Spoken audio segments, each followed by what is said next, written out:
Also the vision. They need Vince Carter to be aggressive and score on the offensive end. So Orlando back home where they've been terrific all season.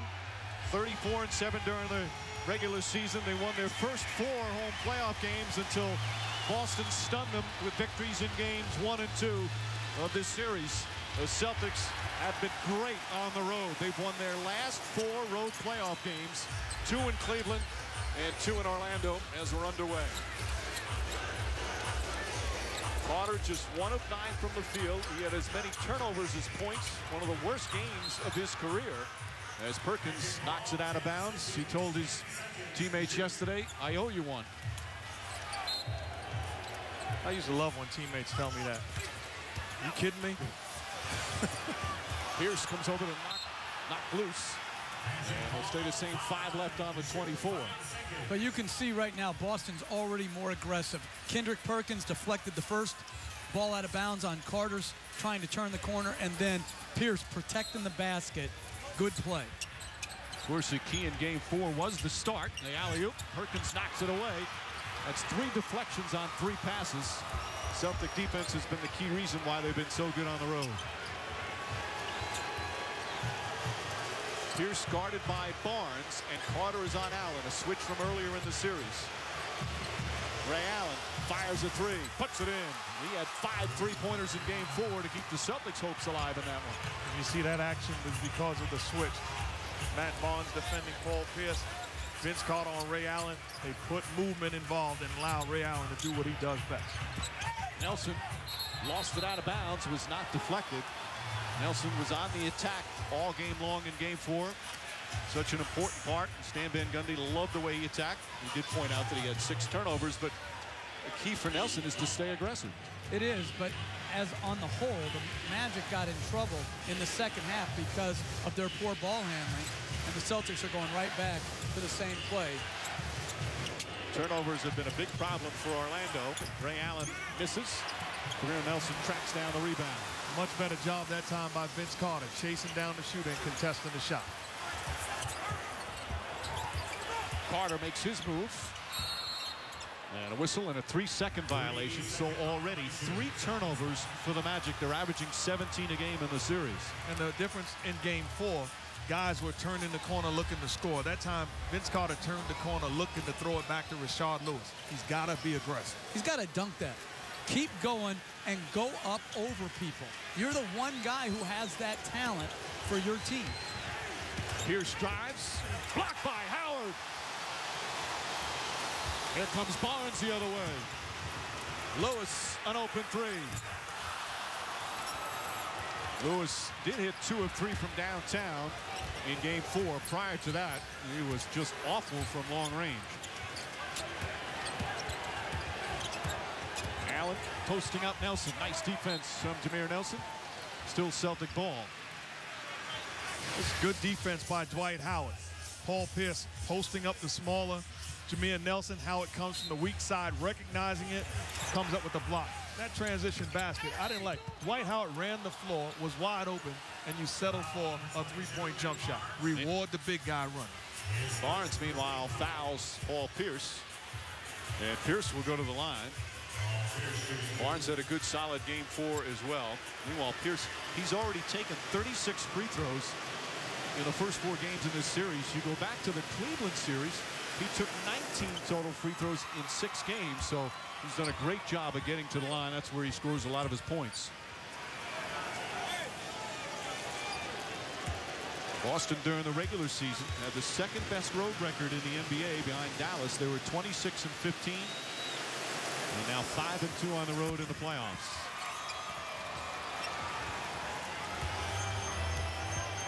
They had the unusual feeling of playing from behind in game 4. Something that hasn't happened a lot in this series. They've already had 2 wire-to-wire wins.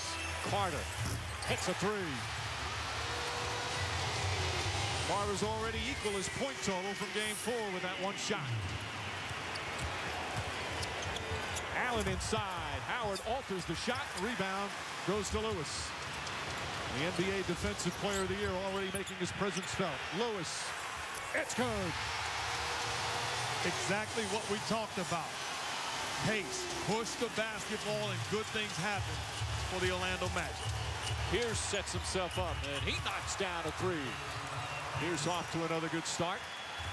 And his best year shooting from downtown this year during the regular season. And you see what Boston's doing. Kendrick Perkins is pushing up and trapping that pick and roll, making it harder for Jameer Nelson to turn the corner. Lewis on the drive, lost it, but got bumped before any shot attempt. Lewis trying to say I was in the act, but the Magic will take it out of bounds. Kevin Garnett picks up his first. Stan Van Gundy obviously not happy. But he was happy with the effort of his team, game 4. And he's talked about, Jeff, for teams that are down 3-0, certainly a team can come back and win a game, but he felt you really have to believe that you can win the series if you have any shot of extending this. I agree with that. Howard inside. Dunks. And from this point, Mike, I don't think you win a game 4 on the road when it got tough if you don't have a higher sense of belief that you can actually get back into it and eventually win it. Now, the odds still say you're not going to do it, but you have to have that belief. It's so easy just to give in. They had a couple of times they could have given in game 4 as Allen sails it into the first row. First turnover for Boston. Well, the more Kendrick Perkins pushes up on the screen to trap it, the more vulnerable you are to the quick pocket pass. Good play by Nelson. Good finish by Howard. Howard had 7 dunks in game 4. He had only 5 total in the first 3 games as Rondo's called for his first foul. I also like what your brother Stan said, and he goes, hey, no one has ever come back in an NBA playoff series down 0-3, but it's going to happen someday. It's happened in other sports. It's going to happen in basketball. And the only way it can happen if you start by winning game 4, and that's what the Magic did. Nelson inside, misses, Pierce the rebound. I think the mindset also has to be, as Rondo comes coast to coast, drawing the contact, going to the line, the mindset is we're no longer down 3-0. So now the odds are better because we are a team down 3-1. So can we do it that way? Lewis to foul, his first, and Rondo to the free throw line. Rondo was what you would call a subpar game in game 4. He got in early foul trouble. There's talk about muscle spasms in his right leg. He says he's fine. He did play 43 minutes in the game. And misses the free throw. It's been one of his struggles in his career. Not a good free throw shooter. I think one of the differences is in game 4 also, great screen set by the Orlando Magic players, taking its toll on the body of Ron. Misses both. Well, this crowd is certainly into it again. They weren't sure if they were going to see their team again. This is the final season they're playing at Amway Arena, moving to a beautiful new arena next year. Carter. Lewis the rebound. Couple of fakes. Banks it in. But when you're struggling from the perimeter, do that. Get to the offensive board. He had a critical one in game 4. That's a very good play. Rondo way off. Ball batted around, picked up by Lewis. Rondo with the steal, the NBA steals leader. Finishes. Set a Celtics single-season steals record, passing Larry Bird and Rick Fox. They led the entire league during the regular season. That's exactly what Doc Rivers wants Rondo to do, pick up full court. Doesn't mean that you're always going to get something. Oh, Howard again. But again, the more Kendrick Perkins pushes up to try to take away the turn of the corner, the more vulnerable you are to those pocket passes. So like Mark has always said, it comes down to execution. You can take good offense over good defense. They've hit 5 of their first 8 from the field, finding the open man. 4 of their 5 field goals have an assist. Perkins, nice little move down low. Perkins, of course, his key role defending Dwight Howard. Barnes on the drive, lobs it in, knocked away by Garnett, but a foul, and that will be 2 on Garnett. So early foul troubles for Boston. Glenn Davis quickly off the bench.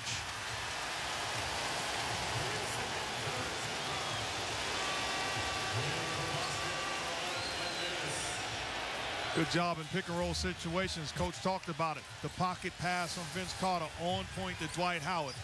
You have to give up something if you're going to be a great pick and roll defensive team. It's how quick you get back to sealing the hole. Nelson fires it out to Barnes. Barnes gets inside. Fight for the rebound. Still alive, and Rondo comes the other way. Rondo goes right at Carter. Blocked by Howard. Nelson. Lewis for three. And Ray Allen gets bumped, and Howard will pick up his first. Dwight Howard, a couple of blocks, laying it all out on the line early. This is getting it done. Coast to coast, Dwight Howard could have given up on this play, but an all-out sprint, putting himself in position to block the layup attempt of Rondo. And that is not the effort you saw in the first 3 games in transition defense by Dwight Howard. Game 4, a great effort defensively in transition. And that play right there, if you talk to players, that's inspiring. It's not just the dunks, it's the effort plays. Led the NBA in block shots the last 2 years. As they're past the midway point, pretty good pace here in the opening quarter. Rondo looks up at the shot clock. It's down to 2. Scoots inside. Can't get it and steals it from Barnes. Rondo tries it again. Couple of steals for Rondo, and that one he converts into 2 points. He does that a lot. After you secure the defensive rebound, he won't go away. Nelson knocks down a 3. Already 3 3-pointers for Orlando. But again, it's that staggered pick and roll, 2 consecutive picks where Rondo gets hung up. That's what Mark talked about. You have to hit him with a number of screens, knowing that he's going to play 40-plus minutes. And a foul away from the ball. Ray Allen trying to get free. Dwight Howard and the Magic coming out with the same passion they did in Game 4. Well, this is just great defensive effort by Dwight Howard. An inspiring play. And then a very good pick and roll pass by Carter. You got to take a foul right there. You can't let him get off with the dunk.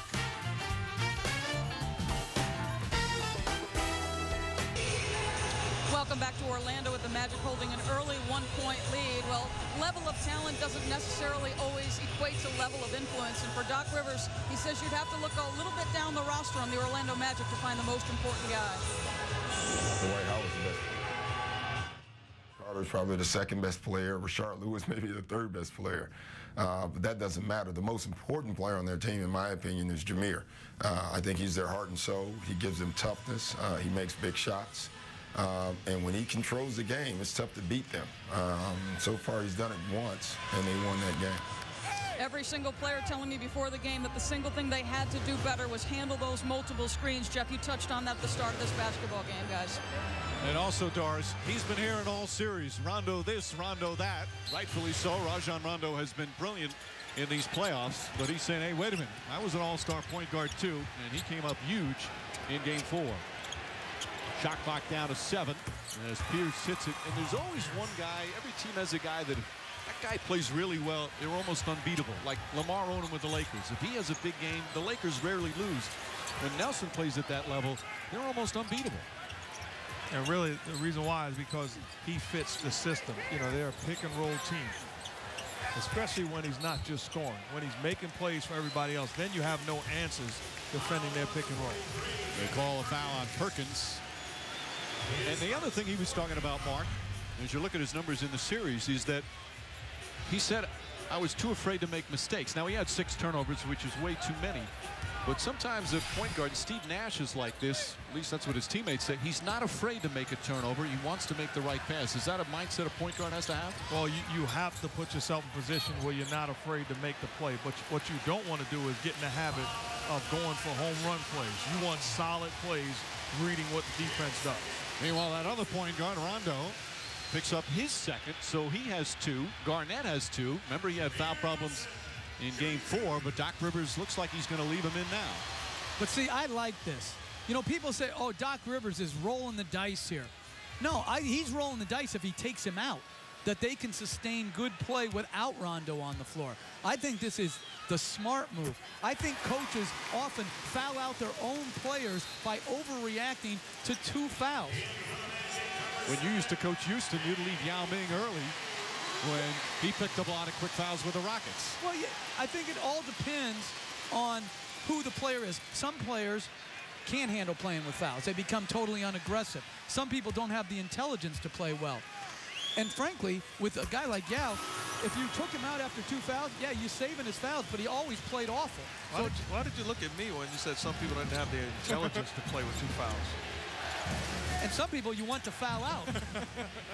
Pierce, Barnes doesn't go for the fake. Rondo an open jumper. Barnes with 3 rebounds in the early going. I think if you're the Magic, you live with Rondo shooting jump shots. Barnes hit some early threes last game. Not that time. Perkins grabs it. Rondo's already taken 6 shots. It's not necessarily what Boston wants, especially from outside. Nice feed inside. Ray Allen can't get it to go. Great help there on the cut by Rashard Lewis. Nelson steps up for 3. And Glenn Davis, who's been a big spark off the bench, has to play early minutes with Garnett's foul trouble. Grabs that rebound. Pierce wide open. That's his second 3-pointer. Breakdown by the Orlando Magic. That's not Matt Barnes' fault. He's back defending Kendrick Perkins. The other guys running back have to recognize and get his man. You take away Ray Allen last game, and the Celtics were 0 for 11 from downtown. He was 5 of 7. But so far tonight, they've hit 3 for 3. J.J. Redick. Barnes again. Lights that corner. Already 4 3-pointers for the Magic. But on the 2 previous ones by Jameer Nelson and Matt Barnes, I thought were poor shots and led to that transition 3. They've got to be judicious in the ones they take. Ooh, judicious. Rondo. He got bumped, sold it very well. Nelson trying to say it's my foul. And we're going to have a timeout. The Orlando Magic set an NBA record for most 3-pointers in a season by a team this year. They're 4 of 8 here in the first quarter. Good play by J.J. Redick, turning the corner, sucking Paul Pierce to him, kicking it out to Matt Barnes. He made 2 corner threes the last game, right back into his favorite spot. Magic up by 1. In his very first conference final. He played a lot of playoff games with the Raptors and the Nets. It's the first time he's made it to the Final 4 of the NBA. And he's coming off one of the worst games of his career in Game 4. Headline in today's Orlando Sentinel. Vince, please show up after that 1 for 9 performance, just 3 points. And they need him desperately if they have any hopes of continuing this series. You know, when he first came into the NBA with Toronto, you absolutely had to double team him. In the post, on pick and roll, he was so explosive that if you left him down there one-on-one, he would overpower you with strength and athleticism. Well, he's 33 now in his 12th year, so certainly not the athleticism he used to have, but he still has shown it at times. He's had some great games, had a 48-point game this year. Oh, hey, he's still more athletic than most players in the NBA. Marcin Gortat is in, gives it back to Redick, and Redick continues his fine play. Well, the more you see J.J. Redick, the more you appreciate his play.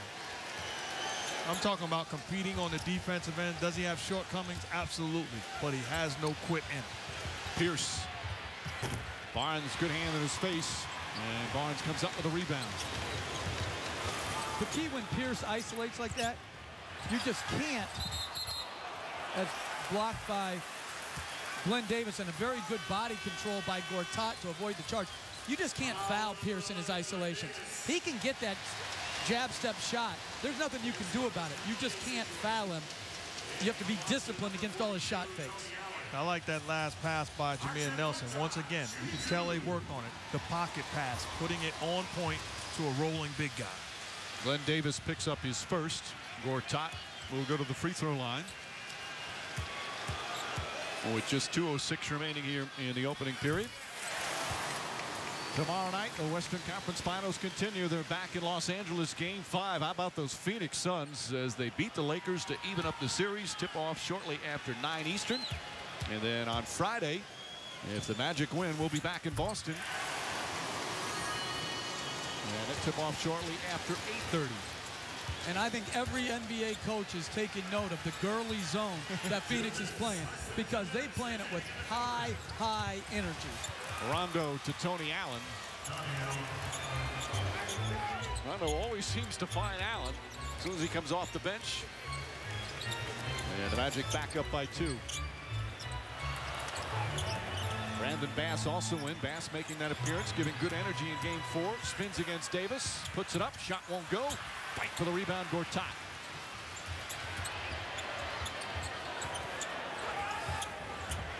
So much better flow for Orlando offensively. Barnes hits a 3. 5 for 9 from downtown here in the first period. I like the fact that Jameer Nelson in pick and rolls, he doesn't have his mind made up as Rondo attacks what he's going to do. He's allowing the defense to tell him what you do. Credit, though, Gortat with the offensive rebound. This is the Magic team we expected to see all series. Certainly saw it in game 4 here in the opening minutes. Redick's pass deflected by Allen. Ball still loose. Yeah, let's see who the foul's called against. I believe it's against Redick. No, they call it against Glenn Davis. Redick was upset. He was ready to argue, as was your brother. And they call it on Glenn Davis. He can't believe it as he picks up his second. Doc Rivers has a bunch of guys with 2 fouls.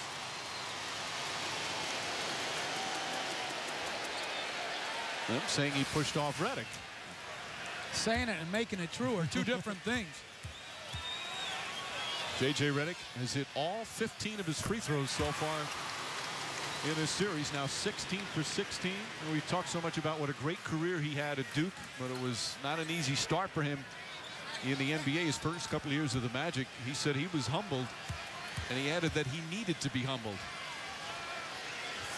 But now, that's the best compliment that Stan Van Gundy can say about a player is, I trust him. And that's what he's been saying about J.J. Redick. But I'm not sure why J.J. Redick is hugging Tony Allen out in the corner. That's how he got beat by that little cut the last possession. Pass inside. Layup won't go by Davis. And here come the Magic. Nelson aggressive again. He's the only starter out there right now. Pierce whacks Nelson in the face inadvertently. And they're in the penalty, so Jameer Nelson gets a chance to extend Orlando's lead. First on Pierce.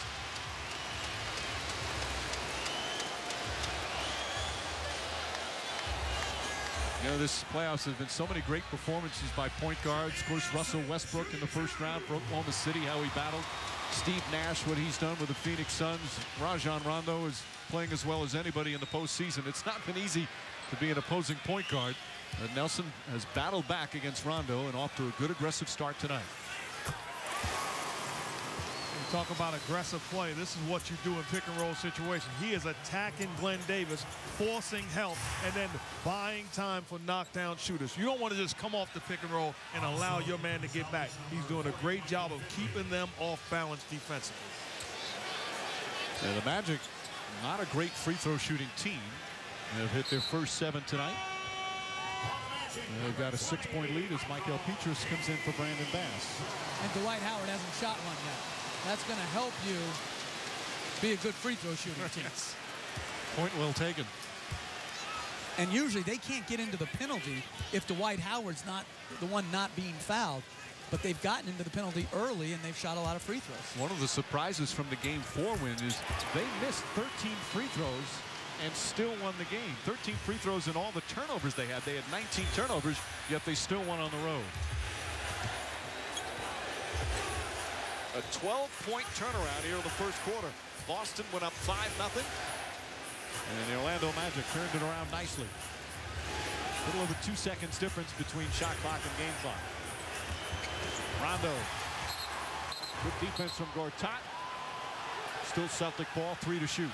That's a good job. They decided to switch to pick and roll. We've seen in the past where Rondo was able to get all the way to the cup on Gortat. That time Gortat stayed, kept his body, got a little bit of help. And Jameer Nelson did not allow Rasheed Wallace to pop out for the jump shot. This is paying attention to detail. Outstanding defense, directs it, and then pursues. Matt Barnes does a great job of jabbing with his hand, creating the out-of-bounds play. 3 on the 24. Ray Allen. Redick bumps him, and the foul. Count it, and 1. Ray Allen moving well without the ball, felt the contact, throws it up and in.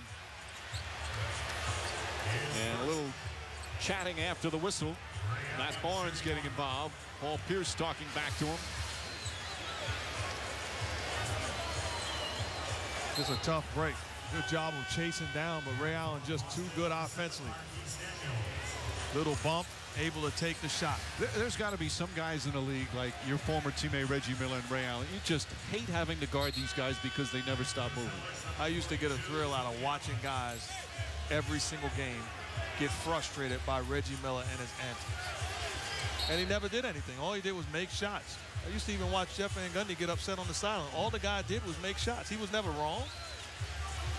Well, he missed some too in his day. Come on now. Let's not overdo it. The coach never forgets. No, he's one of the greatest movers without the ball that has ever played. And the thing that I admired most, just like Ray Allen, they could go full speed and still balance up and get their shot off on balance. Final seconds. Nelson.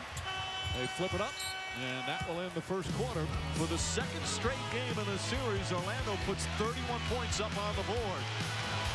It was their series high for quarter in Game 4. They equal that in Game 5. Dwight Howard and the Magic still down 3-1. The play with much more passion. And after 1 here in Game 5, it's the Magic by 4.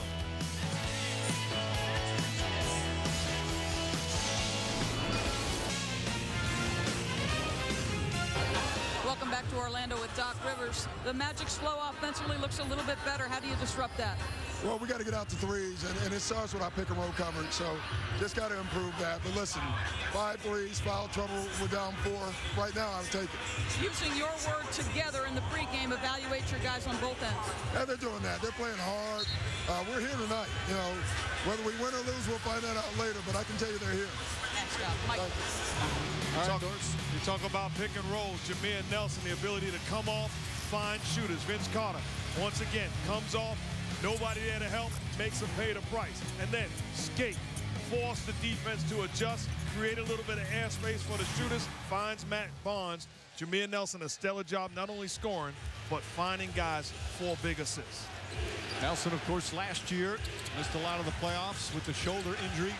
This year earlier had knee surgery, came back. If he's been healthy, he's been tough. Tony Allen to the basket, blocked by Howard. That's his 3rd already tonight. That was an incredible help. And actually right now, Rondo is limping on the defensive end. There's a grimace as well from Rondo. Michael Petrus inside to Brandon Bass. Bass is not shy and throws up a brick.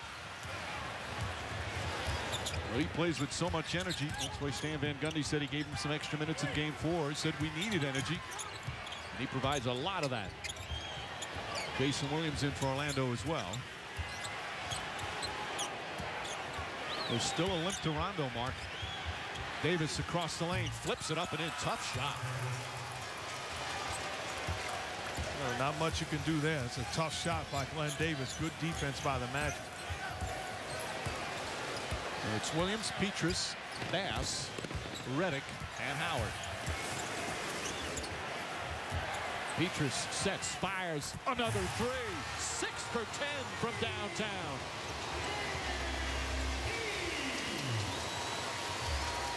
They had been really struggling from 3-point range prior to Game 4, but hit 10 of them in that one.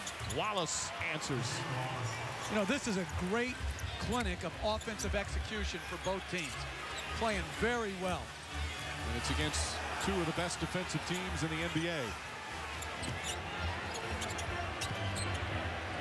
Bass. Brandon Bass making the most of his brief appearances.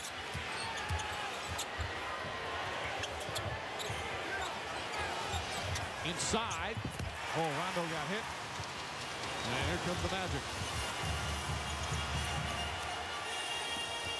Redick on the drive. Whacked by Wallace. More free throws for Orlando as Rasheed Wallace picks up his first.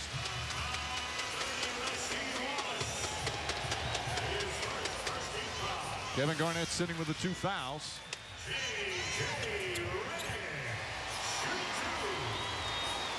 You see Rondo with the wide open layup. That's not a foul. Good no call by the referees, and I like the fact what the Magic are doing. Pushing the ball, constantly pushing the ball. That time J.J. Redick didn't catch it with his mind made up to shoot. Turned the corner and forced the contact. See Eddie Lacerte, the head athletic trainer, going over to talk to him. Rondo was asked about that muscle spasm a number of times today. Always said, no, I'm fine. But he was limping before. And you always wonder when the trainers go check in. If that was LeBron, we'd have an update like 15 times between now and halftime. And Rondo is right now that important because they don't have a true backup point guard as Redick misses his first free throw. Orlando 9 for 10. Ray Allen bringing the ball up that time. Tony Allen is the first guard off the bench, but he's not a point guard. Wallace, Rasheed Wallace, 2 for 2 off the bench. And Coach is talking about a clinic offensively. Give credit to Ray Allen. He is coming off of those down screens and making on-point passes to his shooters. And the foul is going to go against Boston. Rasheed Wallace picks up his second. He wants an explanation.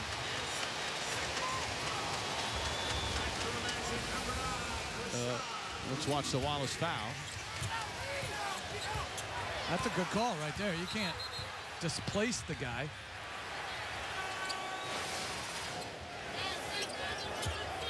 Redick fires away. In and out. Petrus keeps it alive. Williams comes up with it.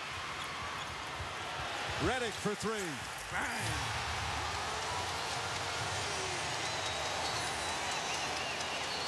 Seven for 11 from downtown. You know what this reminds me of? When I watched Rocky. Rocky fighting the big Russian. Thought he was invincible until he cut him. Until he realized he was a human, that he bleeds. All of a sudden, gained more confidence. And that's the Magic right now. What was that guy's name? Dragic? Oh, Dragic plays for the Phoenix Suns. No, but I think it was Drago. Drago. Come on, man. Well, he got Dragic like a lot of people are in this playoff series. Great vision by J.J. Redick. Good job of getting in position, and then Jason Williams finds him in rhythm, confident and playing with passion. ESPN's presentation of the NBA Eastern Conference Finals. Brought to you by Taco Bell, think outside the bun. And Budweiser, with full flavor and a crisp, clean finish, it's what we do. It's all about three-point shooting for the Magic. That's part of our Miller Lite Taste Greatness segment. Magic are playing with so much better offensive flow the last 2 games. 7 for 11 from 3, 8 points in the paint, and they've gotten to the free throw line 10 times. Normally, 3-point shooting teams don't get to the line. The Magic are an exception because of the fouls at Dwight Howard. They just excellent ball movement, passing on target, which is allowing the shooters to shoot in rhythm. Both teams shooting 52% from the field, but again, the three-pointers have been the difference. 7 for Orlando, 3 for Boston. Howard against Garnett. Garnett has the 2 fouls and gets it to go. And his scoring ratio against Kevin Garnett, when they've gotten that switch, is extremely high. They have to seek that match out in transition or whenever they get a switch in the half court. Michael Finley getting some time here in the second quarter. Good defense again by the Magic. Shot clock at 4. Allen, quick release, won't go. Lewis, the rebound, he's got 4 already.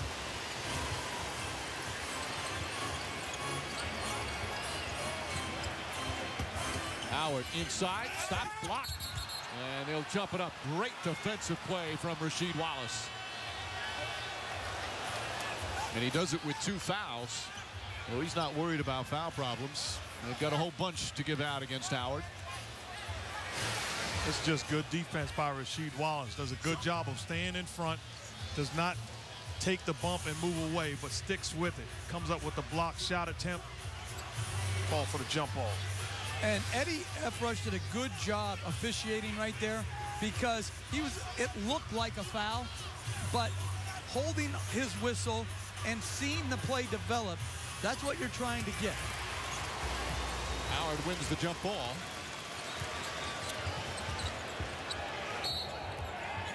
And a whistle away from ball. Is that going to be another on Wallace? Yeah, that's 3 on Rasheed Wallace. They're calling it a little tighter tonight than they've done in previous games. Wallace trying to explain himself to Eddie F. Rush as Kendrick Perkins will come back in. But you make crisp cuts. You slash to the hoop. You do things aggressively. You're going to force the issue. Now, if he ran through the lane passively, tentatively, he's not getting that call. Wallace, That's the difference. Wallace right now, Mark, talking to the fans as he goes to the bench. They were giving him an earful. And a travel called on Howard. Wallace with 3 fouls sits down.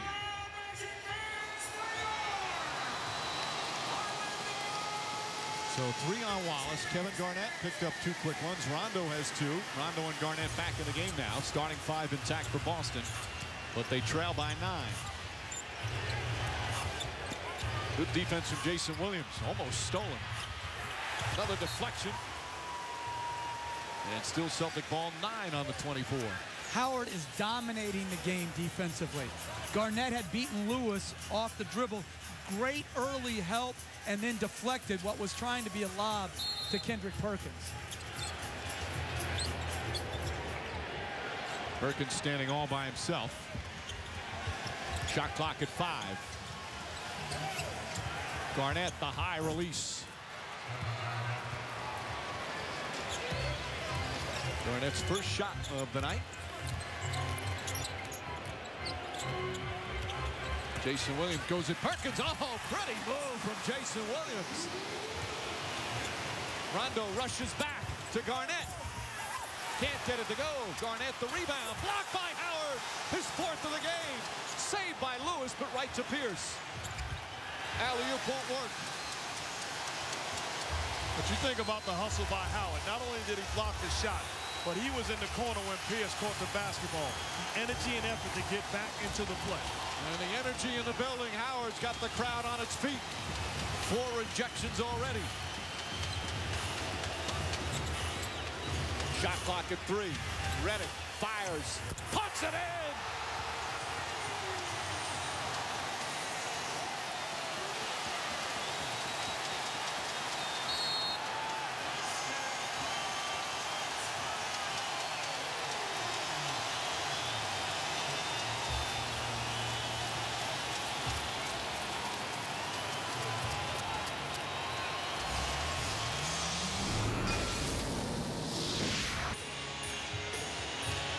Orlando Magic with their largest lead of the series, up by 12 with 6:12 remaining. Here in the second, Dwight Howard has been superb defensively. And he said that was his goal after the first couple of games. That's where he needed to be. I just have to be more dominant, you know, especially defensively. Blocked by Howard! Biggest thing is on the defensive end. You know, my teammates have to see me, you know, rebounding and blocking shots, and that gives them confidence. So, you know, it starts with me. He already has now 5 blocks. They have in the statistics. He's led the NBA in rebounds and blocks each of the last 2 years. First person in the history of the NBA to do that. Now, granted, they didn't start keeping blocks as a statistic. They started at 73-74, but he's been amazing. He's already had a 9-block game earlier in the playoffs against Charlotte. A foul away from the ball. The NBA record for most blocks in a playoff game is 10. Mark Eaton and Akeem Olajuwon have that. He's well on his way. And that would be held by Bill Russell if it was right. kept in. Do you know how many rebounds he averaged for his playoff career, Bill Russell? Please tell us, Mr. Van Gundy. 25 a game. So on a bad game, he got 22. Are you kidding me? Rondo gets it to go, and a foul as Howard and Rondo collide. Rondo's shaken up. And a chance for three-point play as Howard. Nope, they call a foul on Lewis. And Rondo will go to the free throw line. And that's a big call because that's Lewis's third. And he helps them spread the floor. Bowie got hit in the head. After the initial contact, Rondo's gotten banged around a little bit here in the start. He is not afraid of mixing it up. He's 6'1". They list him at about 171. I don't think he's 171. First of all, how do you get listed at 171? Like, whatever happened to the 5-pound incremental rule? It's like 170 or it's 175, but 171? And everybody lies on their weight anyway, especially the guys as you get older. Rondo, by the way, just 1 of 5 from the free throw line.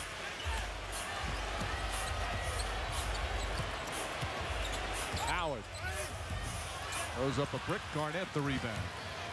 See, and I'd much rather see them go and pick and rolls and allow Howard to roll. They're not going to beat the Celtics once again with Howard posting up. Another good defensive play for the Magic.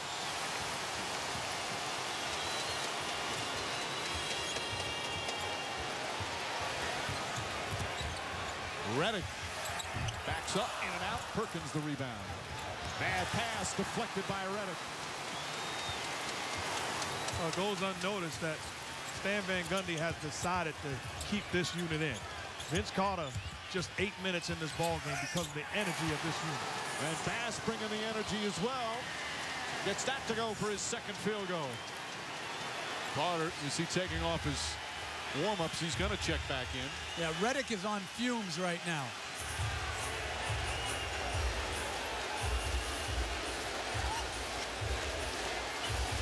This crowd so fired up. Rondo's pass off of Howard's leg, out of bounds. Carter and Jameer Nelson will check back in. Here's a guy that hasn't played much in this series, but Bass has given him quality minutes. Good job early on. Wasn't knocking down the shot, but staying aggressive. You can live with missed shots when a guy stays aggressive and plays with force.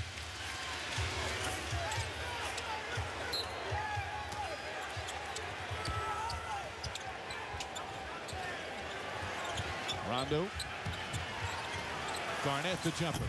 Well short. Howard.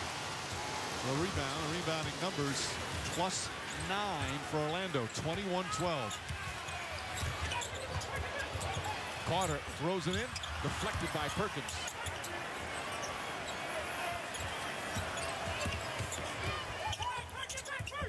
Pass into Howard. 14-point lead.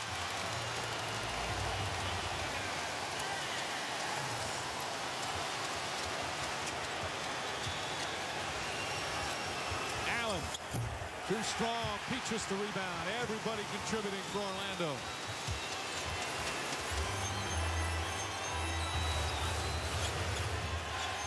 Nelson on a pull-up jumper.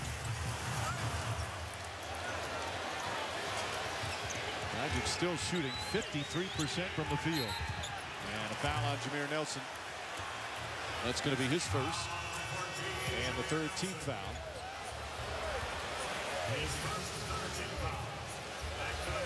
I don't know how many lob passes Bass has thrown in his career, but you got a good chance of completing one when you're throwing it to Dwight Howard. A very nice play by Bass. Bass rewarding as Pierce draws the foul, doesn't get it to go. Did a good job getting Petrus up in the air. First on Petrus. And that's a great play because the Magic have watched clip after clip between games and before games of Paul Pierce driving it hard, showing the shot, but it's just hard to resist when you've got the jump shot that he does off the step back. And this is a guy who can really draw fouls.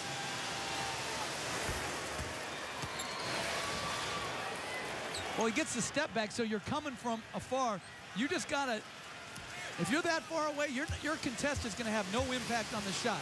You just got to be disciplined and keep him off the free throw line. Pierce knocks down the second. Amazing is being here. Season tickets for 2010, 2011 on sale now. Go to nba.com/tickets to reserve your seats. The NBA, where amazing happens. Carter. Peterson Bass play catch. Good defense from Pierce. Shot clock down to 4. Excellent defense from Paul Pierce. And a 24-second violation. Yeah, we'll have a timeout. Good defensive sequence there from Boston. But so far here in the first half, it's been the Orlando Magic buoyed by their play in Game 4. They've come out storming here in Game 5, a 12-point lead.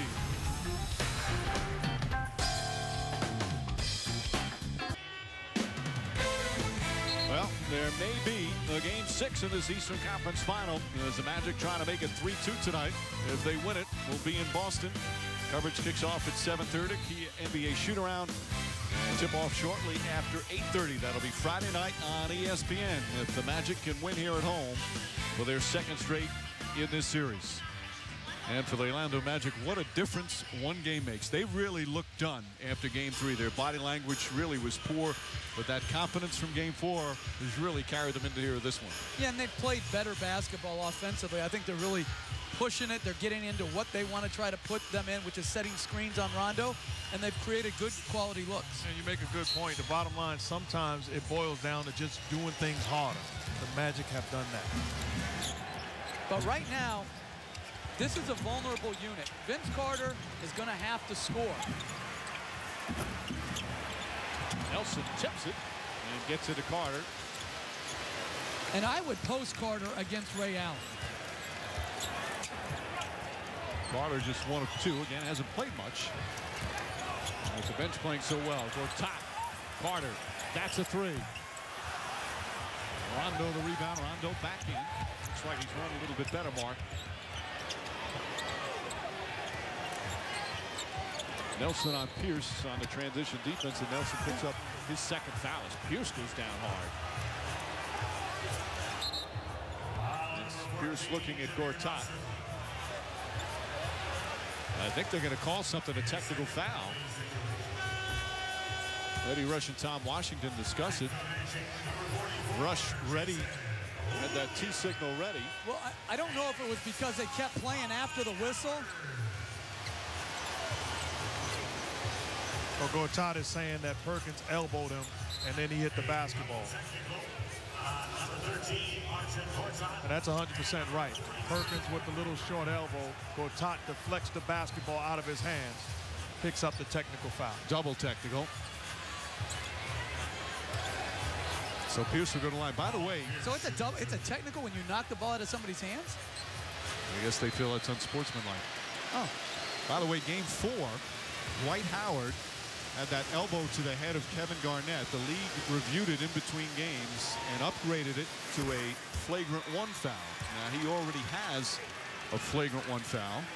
So that's going to be 2 flagrant points. Here's the play. It was just called a regular personal foul in the game, but they said swung his elbow at Garnett. So that's a flagrant foul. So now he's got 2 flagrant foul points.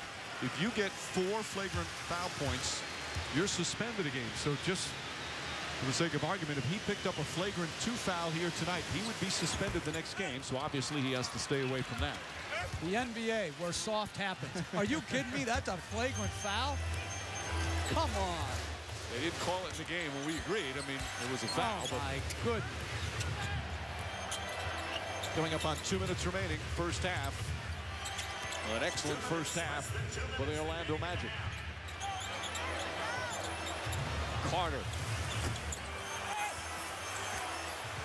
Under 2 to play.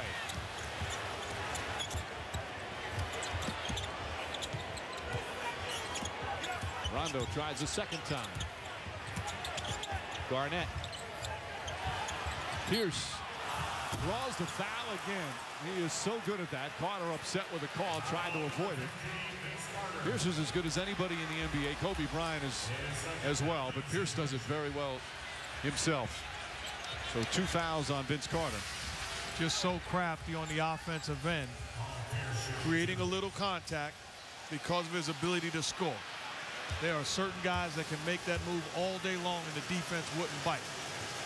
See, already 6 for 6 from the free throw line.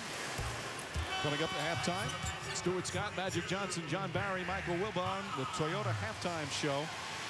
We'll have analysis of the first half of Game 5, and they'll also have a Game 5 preview. Suns and Lakers. That'll be tomorrow night on TNT, all tied at 2. And right now, the Magic they've worked so hard to get up 12 or 14. They have not played well the last couple minutes because they don't have any offensive creative players on the floor right now. Where are they going to go to create a play right now? And how often do you see a team outplay their opponent for most of the half, and then in the last couple of minutes, a big lead can disappear and change momentum going into the locker room? And a foul. We'll say before the shot. Perkins is going to be called for it, and another whistle and a technical foul called after the play. First, the personal foul on Perkins. That's 2 on Perkins. And then an elbow was thrown afterwards by a member of the Magic. Matt Barnes, I believe. But see, this is the stuff that costs you points. You're just gifting Ray Allen a point. And how often do these games come down to 1 point? And you always think about the plays at the end of the game, but sometimes these plays can make the difference between winning and losing. Well, you think about it in Game 4, the technical foul by Rasheed Wallace. It makes a difference. Now watch Barnes come in. And comes in after the whistle initially. And extends the elbow. And that's good poise by Kevin Garnett to not be drawn into that where it's a double tee. You know, you don't show toughness by taking tees or making plays after the whistle. Howard did the same thing as Petrus hits a 3. Big bucket. Magic needed that one. And a lead back up to 10. How about their three-point shooting? 9 for 15. Pierce on the drive. Nice pass to Perkins, but deflected by Bass. That's an excellent play by Bass. As Howard came to help, Bass helped the helper and got in the passing lane on the Pierce to Kendrick Perkins pass. Bass is rewarding Stan Van Gundy for giving him minutes with his hustle. Good play by Brandon Bass right there. Under a minute remaining. Garnett has Bass on in. Garnett loves that turnaround. He was just 1 for 6 before putting that one in. But they've both been in the post over smaller defenders.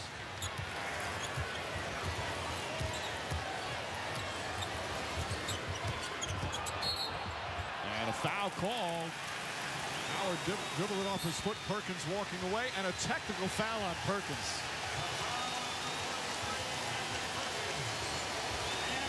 Now, is that his second technical? Because if it is, he's done. I think Perkins is out.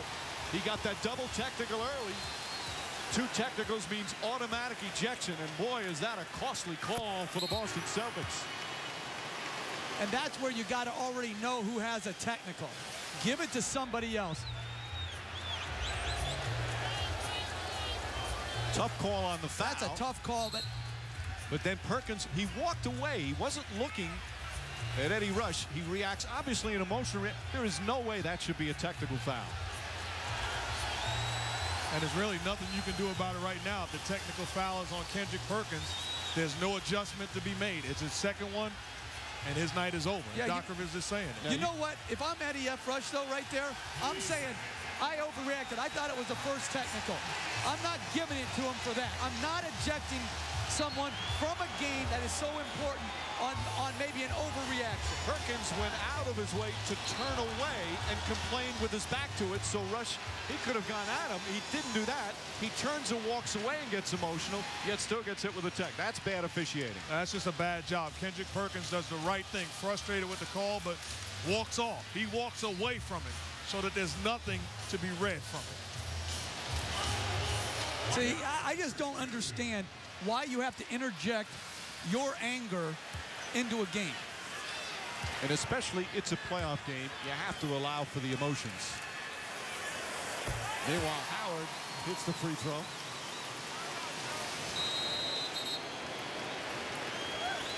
The two battling. That's a tough personal foul call. Also, if you're an official, and it's kind of a call, can go either way. You give the guy a little extra rope. No rope. Instead, he's ejected.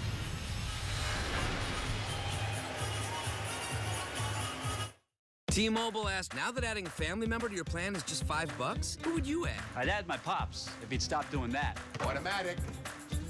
I'd add Luke. Luke. What about your old man? I'd add my 3 boys, Javier, Tomas, and D-Wade. I'd add my mama if she'd pick up the phone. Mama, pick up the phone. Add a family member to your plan for just $5, only from T-Mobile. Now buy one T-Mobile MyTouch or Motorola Click and get a second one free. A 10-point lead for Orlando here in the final minute of the second. Let's listen to a huddle from Doc Rivers a couple of huddles ago. Number 2, we're going to win the game, but we're not going to do it with a 10-point shot, all right? We're going to do it one basket at a time. Number 3, if you got a good shot, take it. If it's an average shot, pass it. And they're going to have to do it without their starting center and best defensive center in Kendrick Perkins. They do have certainly the backups, Rasheed Wallace, who has played well in these playoffs, as has Glenn Davis. You know, Mike, but I want to go back to the technical foul, because just like a player or a coach, if you're a referee, you should be thinking right now, I made a mistake. It's okay. I made a mistake. Wrong call. If I had to do it again, I would not have given him a second technical foul. Meanwhile, more free throws for Orlando. Wallace for 3. Hits the three-pointer. That's a big play because it's a 2-for-1 situation. Brandon Bass, very poor decision to come off and help off Wallace, who's really shot the ball well tonight. Wallace with the steal.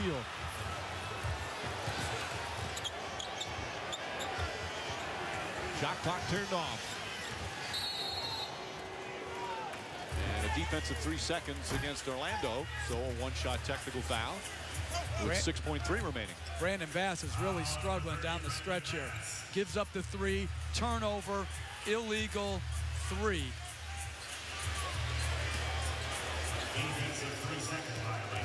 You know, what happens a lot of times, a guy gets thrown out of a ball game, the team that's winning have their full lineup. You take a deep breath and you think it's over. That's a dangerous mentality when you're playing against a proven championship team. Ray Allen way off on the free throw. You don't see him miss like that very often. You don't see him miss very often at all. Celtics setting up a final play. Rondo looking. Rondo has to put it up. And that will end the first half. A tough one for the Boston Celtics. They'll fail behind by as many as 14 despite the scoring of Paul Pierce. As Orlando, for the second straight game, comes out strong, playing like they've played all season, playing like they played in the first 2 rounds of the playoffs, as they bounce back nicely from that Game 3 blowout loss. Dwight Howard was superb defensively, and he's with Doris. He certainly was, Mike. You talked before the game about dominating with your defense and rebounding. Why has your energy level been so different in games 4 and 5? I don't want to go home. We want to win, and we're just playing as hard as we can. You know, that's the only thing we can do. This has been your most productive game in terms of threes made. How are you generating those quality looks? I think we're running the floor, and we're passing the ball and getting them to move. And so we got to do that in the second half. We got to continue to run. We got to continue to play defense, and if we do that, we'll be going back out to Boston. Thank you, Mike. Smiles infrequent, but coming now, Mike. That's for sure, Doris. As coming up, we'll have the Toyota halftime show. Stewart, Magic, John Barry, Michael Wilbon. First half analysis of this one. Lots to talk about after the first 2 quarters. Also, Phoenix and the Lakers, a Game 5 preview as that series ships back to Los Angeles. The Orlando Magic still with a daunting task ahead, still down 3-1. but they are fighting every step of the way. And at halftime of Game 5, they have an 8-point lead.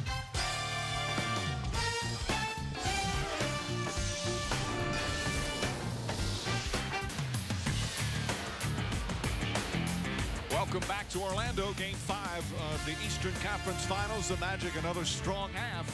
They've got an 8-point lead as they try and they're continuing climbing back in this series. Our GMC Sierra game track. Terrific shooting for the Magic, especially from downtown, also from the free throw line. And their bench was superb in that first half for Stan Van Gundy. Hi again, everyone, with Mark Jackson and Jeff Van Gundy, Mike Breen on hand. This is what we expected when this series began. Had a couple of blowouts, some bad performances, but these two teams just battling each other. What we expected when the series began. What we also expected, Mark, was the Magic to hit a lot of threes. Wasn't happening early in the series. Boy, did it happen in the first half. Well, absolutely. This is the Magic offense that we've been waiting for, and they did a great job of making plays for each other early on in this ball game. And it's our Windows 7 winning combination. Spreading the wealth. Carter knocks down a jumper. Lewis knocks down the long ball. Nelson. Barnes in the corner. And just like when I was a kid, a temporary layoff against JJ, you in trouble. Outstanding job finding guys all first half. So terrific shooting. Again, they struggled the first 3 games. Started to come alive in the fourth. And then just great three-point shooting here to start Game 5. Do you have any stories about when you were a kid? Not TV shows, no. You probably lost your temper when you were a kid. That's what happened in the first half of this game. Well, I'm not even sure anybody lost their temper. I just think, unfortunately, there were some technicals called that marred the first half. You see there, to me, that's a technical on Gortat making a play on the ball after the whistle. But Perkins picking him up, loses grip, and I think he just accidentally elbowed Gortat. I don't even think he knew he was behind him. I think this double technical is basically an overreaction, and then this was a 50-50 call that could have gone either way. Perkins, a momentary expression, and he gets thrown out of the game on his second technical, and to me, he didn't get his money's worth.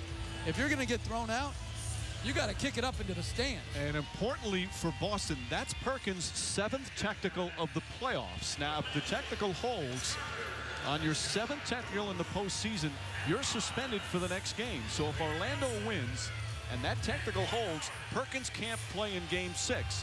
What the league does during the regular season and the playoffs, after each flagrant foul, after each technical foul, they go back and review it, and they can rescind it. It happens frequently.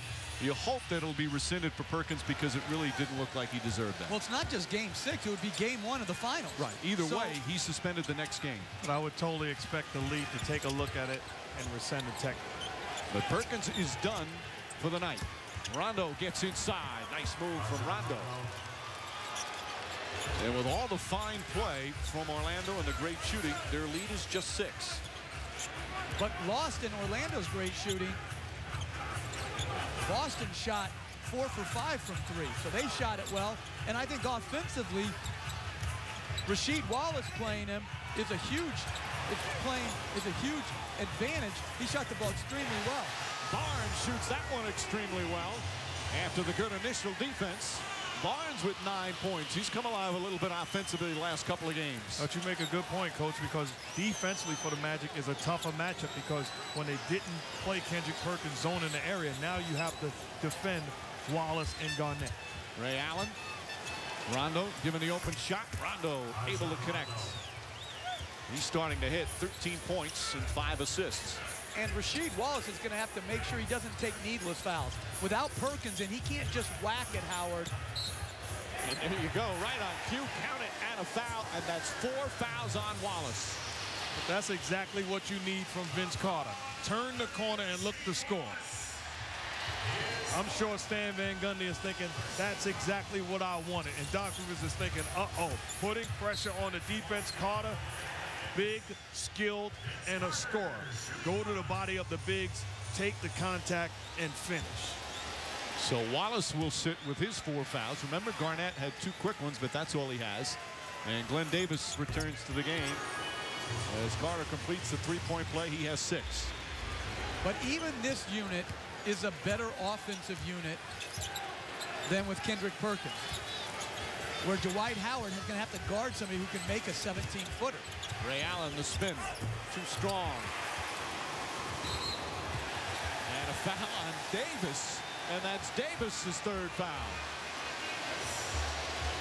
Right from the start, they called this game tighter than previous games, and as a player, you have to adjust.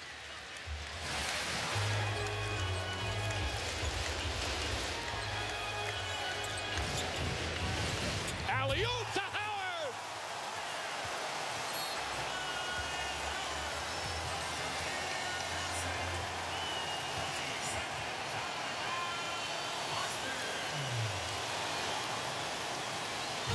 Timeout, Boston. Magic fans loving what their guys is doing. Lob pass from Nelson. Dwight Howard does the rest. Outstanding job. Kendrick Perkins, you are missed.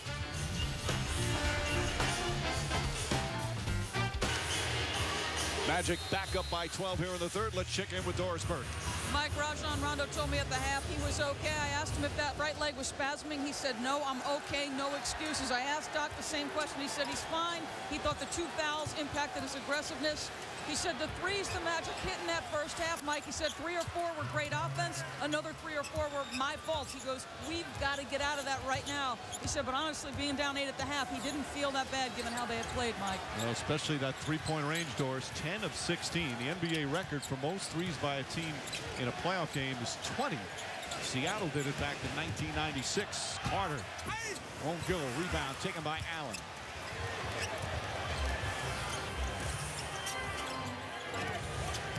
Rondos draws the foul. Well, the first 3 games, the Magic had to play from behind. It seemed like all game long. And the last 2 games, Boston trying to battle back from behind. As Rajon Rondo will shoot free throws. He's just 1 of 5 from the line. You know, the dangerous thing against a veteran basketball team like the Celtics, they're thinking, let's continue to hang around and we're going to go on a run. You can tell that's the mindset. And if you're the Magic, you have to make sure you keep your foot on the gas pedal. So another miss. You know, we talked about how Rondo in the offseason went to Mark Price, who has kind of like a shooting camp for shooters. And the thing he told him to help him get better at the line and from the field, as we're going to have a loose ball foul against the Magic, was keep your right elbow in. That elbow drifting out.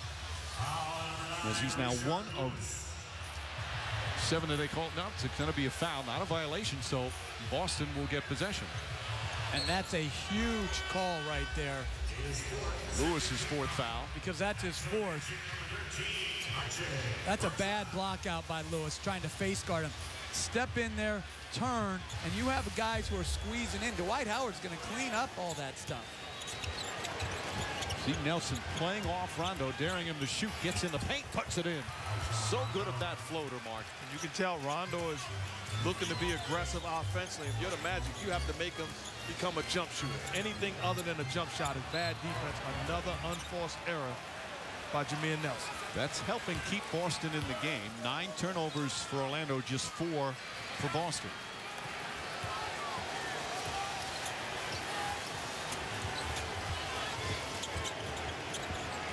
And they're just going right at Jameer Nelson. Rondo kicks it out. Garnett. Kevin Garnett is getting it going. He had missed about 5 straight. Now has 6. Check that, 8 points. But this is the difference with Davis and Garnett in versus Perkins. Any help, a big who's on the floor can shoot the ball. Carter, nice move from Carter. 8 points in the game. Trying to rebound from that disastrous game 4. Garnett doesn't settle this time, drives. Rondo, tough shot. Howard the rebound. I played with Vince Carter. He's a guy that there are times when he gets a look that says, give me the basketball. He wants to be aggressive offensively, and he certainly has that look right now. Carter won't go. That was in Toronto, right?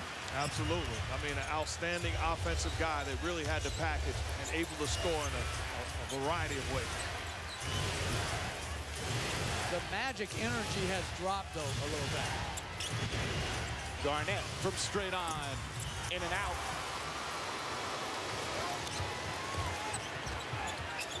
Nelson on the drive. Gets it to go. 9 points for Nelson. Lead back up to 10. Nelson did a great job that time of using the Celtic bigs, Glenn Davis, to set screens on Rondo. So he went behind the body of Davis and got all the way to the cup. Pierce goes all the way to the cup and draws the foul as he hit his head. Got knocked down and whacked the back of his head. He's holding, looks like his right shoulder. He's had that issue before. If you remember, he hit a screen earlier in this year where he had that.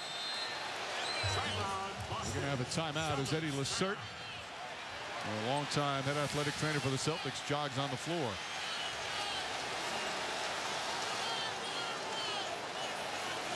Pierce definitely shaken up on the play.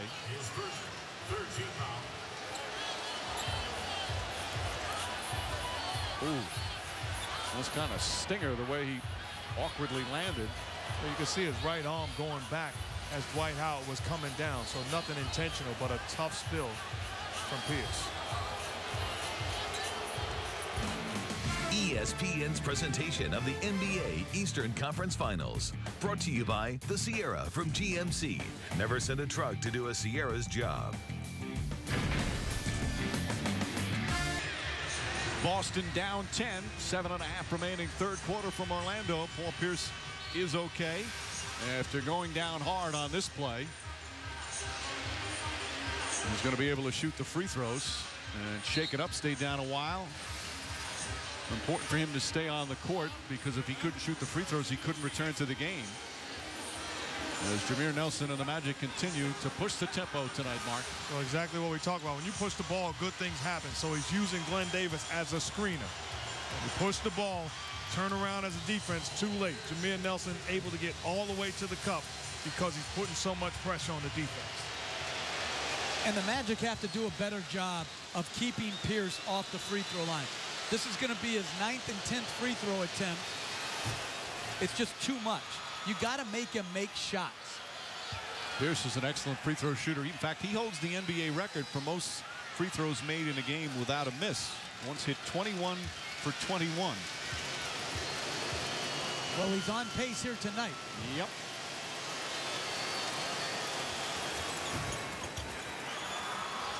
Eight-point game. Boston came out with a four, scored the first 5 points. They looked sharp, but Orlando answered back, especially with the three. They've led by as many as 14.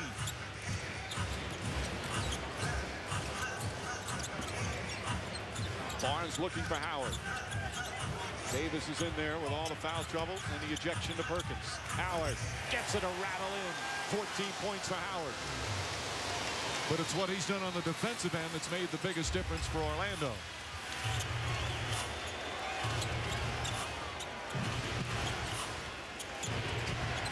Howard and Gortat both in at the same time for the Magic. Ray Allen fires. Allen off the mark tonight, just 2 for 9.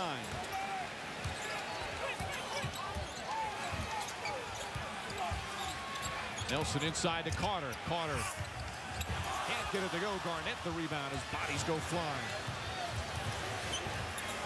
Barnes is on Rondo. Nelson is guarding Ray Allen right now. Rondo gets hit in the head and comes up short. So more free throws this time for Rondo as Barnes picks up his second personal.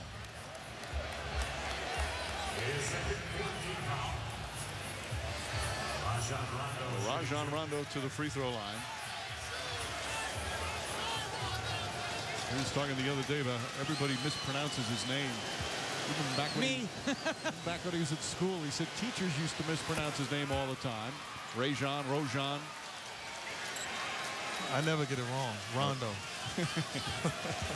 Good move. A lot of people are going to get it right now with his play once again in the postseason. Bounces around. Finally gets some free throws to go. 17 points for Rondo, but just 3 of 9 from the line.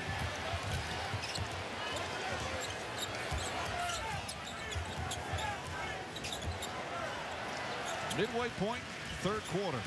Barnes, inside pass deflected. That's a tough pass to make. Knocked out of bounds. Celtics will get it.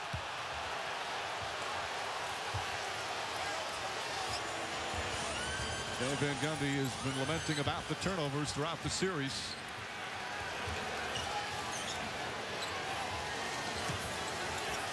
And going back to the post-up with Rondo against Jameer Nelson, forcing the issue, getting another foul call on Nelson.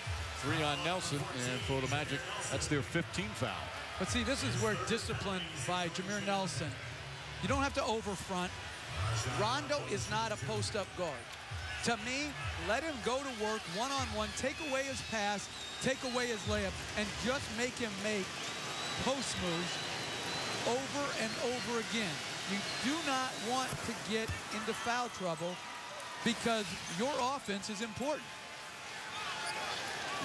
I didn't see a foul, but I'll tell you what, Jameer Nelson's from Philadelphia. I'm sure the guys in Philly are thinking right now, Jameer, they're going at you, posting up Rondo. 171 pounds. Can't happen. Cannot happen. Rondo, 10 points in the quarter, and we still have over 5.5 remaining. 19th for the game. He leads all scorers. Pass into Howard. Davis went for the steal. Ball knocked out of bounds. 6 remaining on the shot clock. Magic looking over to Stan Van Gundy for the inbounds play. Jeff, for a normal team, how many inbounds play do you have for a team? Well, you'll probably run out of this like a set that's very similar. You're not going to run a lot of different plays. Probably 5 or 6. Nelson has to throw it up. Oh, he puts in the 3 as the shot clock expires. And that was pure genius diagramming that out of bounds play right there. Are you kidding? Sure that was in the playbook. Right. That's the one that's not in there. The 11th three-pointer of the game for the Orlando Magic. Davis wide open, and he hits that. Such a good shooter.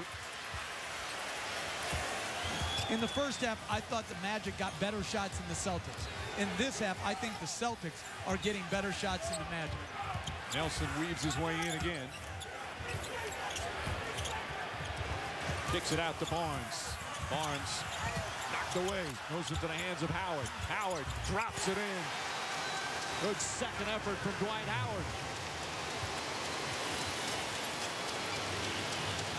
They've had 2 straight possessions, offense by accident. End result, 5 points.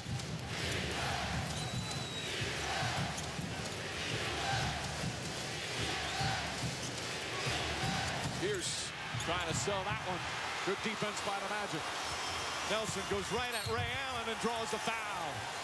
A little point guard from Philly goes sliding on the floor and will head to the free throw line. Sometimes when you're stagnant, you need a miracle. Here, a miracle 3 by Jameer Nelson, knocking it in, and then Matt Barnes tripping and slipping. That's a Walt Frazier rhyme. Meanwhile, Nelson, remember the three-pointer he hit? He hit 2 of them in overtime. One of them from way downtown that he banked in that he didn't expect to go in. The luck starting to turn a little bit in the last couple of games.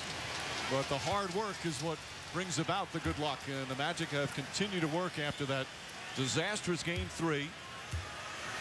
It was a performance just unlike what we've seen from them the last couple of years, and certainly this year when they won 59 games with the second best record in the NBA. And how about their free throw shooting tonight? 15 of 16.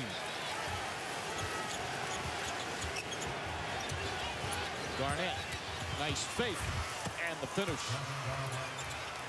And what you don't want to do is run at Garnett and allow him to get to the cup. You got to do a better job of being able to keep him in front of you and contest with a shot. Nelson falling away. Howard the rebound and fouled on the rebound. Celtics not in the penalty yet. Well, the last couple of games, Howard is playing like the dominant player he can be. Well, knocking down the previous shots forces Dwight Howard to overplay. Kevin Garnett does a very good job of getting into the paint. Foul on Davis, his fourth. So Glenn Davis has 4. Rasheed Wallace has 4. Remember, Kendrick Perkins ejected with a second technical foul in the second quarter. Magic will be wise to continue to go down to Howard. 7 left to shoot. Wallace sitting with the 4 personals.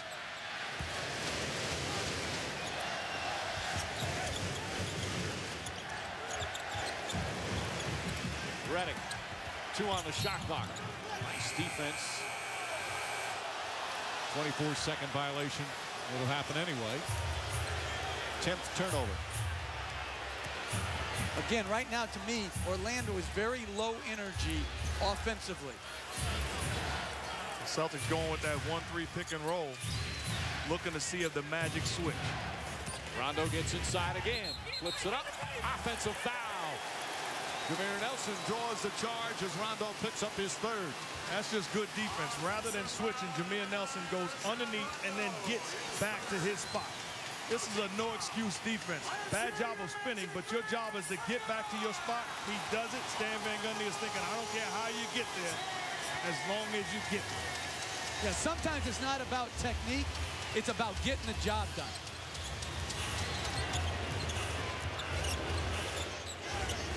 Once again to Howard. Davis with the 4 fouls, pokes it away. Redick tries to keep it alive and kicked it out of bounds. I tell you what, I like the way that the Celtics are battling. They're not giving an inch on the defensive end. But they lead by 9, under 3 to play in the 3rd. Magic trying to get their 2nd straight win. And right now, another technical has been handed out. This time, Rajon Rondo, who was upset on that last offensive foul play, drive to the basket. He thought Jameer Nelson was outside in the restricted area. He wasn't. That was a good call. Rondo down the other end of the floor was trying to talk about it with one of the officials. You see him there. He's just asking. Joe Crawford comes over and says, get to your bench. He's been warned. Rondo turns and says one more thing and gets hit with a technical foul. My whole point is, Rajon Rondo has the right to try to talk to another official. These guys are all grown-ups. If they don't want to talk to Rondo, let them say it. He doesn't have to police that. There's nothing to police.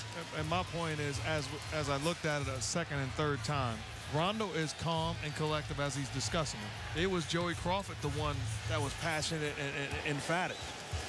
The NBA, the officials say sometimes if it's continuous, constant, they do it. But in this case, it's a playoff game. He's doing it in a reasonable way. Just let him go. He wasn't talking to. I always heard, mind your own business. Garnett jump shot.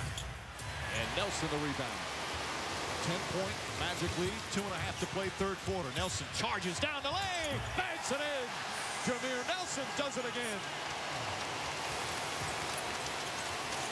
And I think both coaches would love to see their point guards continue to push the basketball. Good things happen when you push the ball. Nice pass, Garnett to Ray Allen. That's a really good find by Kevin Garnett. He found Pierce in the last game on a baseline cut.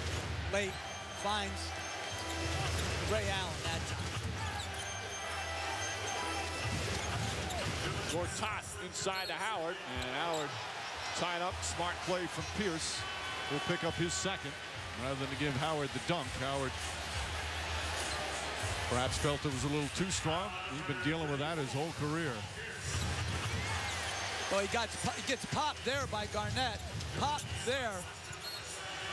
And that's a good solid play by Paul Pierce. And I don't think Glenn Davis needs to rotate out happen, guys. All right, Doris. We'll tomorrow have the Boston Celtics on the way to the NBA Finals, or will this series be 3-2 and have 2 teams traveling to Boston for Game 6? A foul called. It's going to go against Orlando.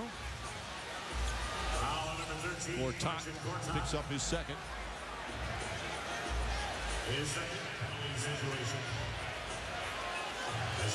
They've been in the penalty, so Rasheed Wallace will go. The emotions high here in Game 5 from Orlando at Amway Arena.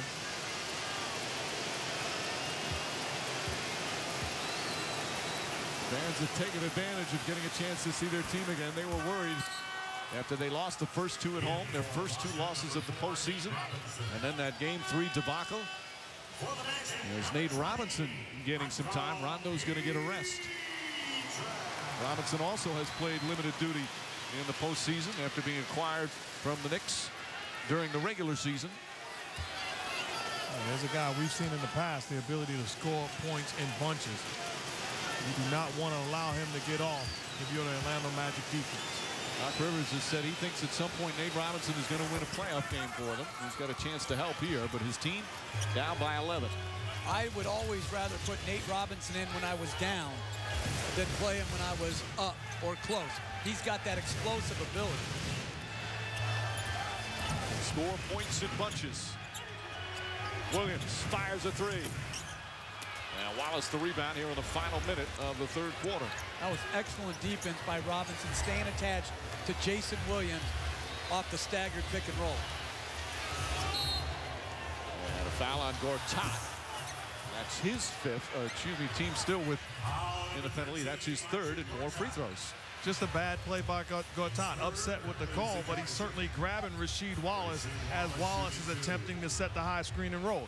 Your job is to hold your hands up and follow behind his body. That's a foul. You can't grab him. No question about it. You got to be smart. He's in the clinches.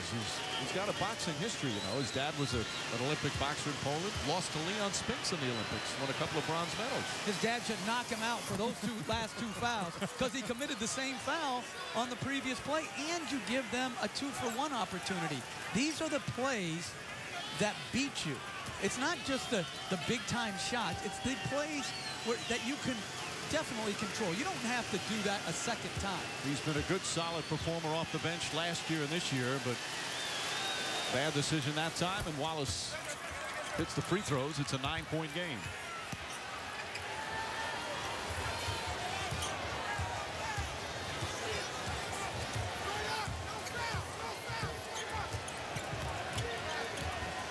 Once again, looking for Howard.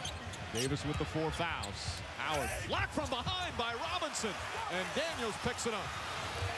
Great help defense from the littlest guy on the floor. And Davis is down. Right now it's 4-on-5. Davis slow to get up. I think Davis is... Boy, he's struggling with his balance right now. He is shaken up big time. Joe Crawford trying to help out there. Boy, Davis looks a little disoriented. They've already taken their 20, so this has to be a full. Well, Davis can't stand up by himself right away. It took him a little time. Team doctor out there along with the trainers.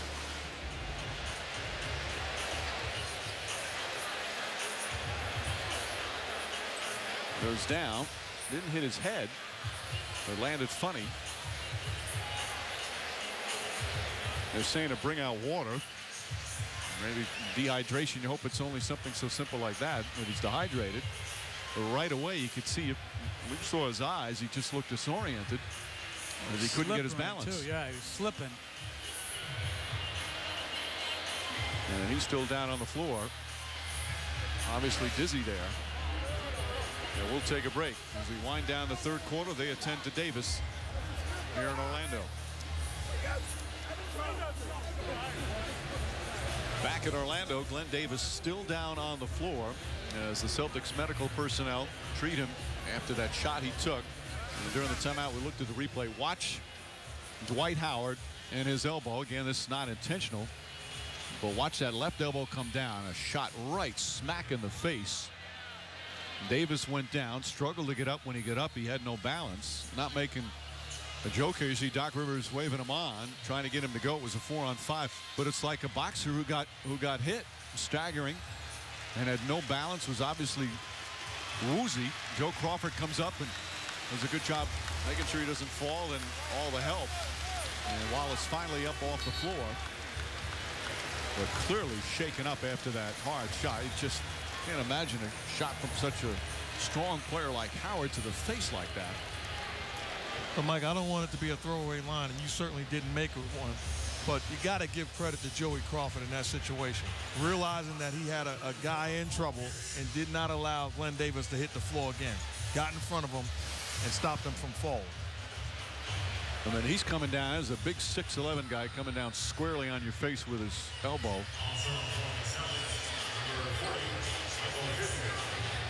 And then give credit to Davis. He's woozy, but he's trying to get up and get back into the game with his team, but just not able to go right now.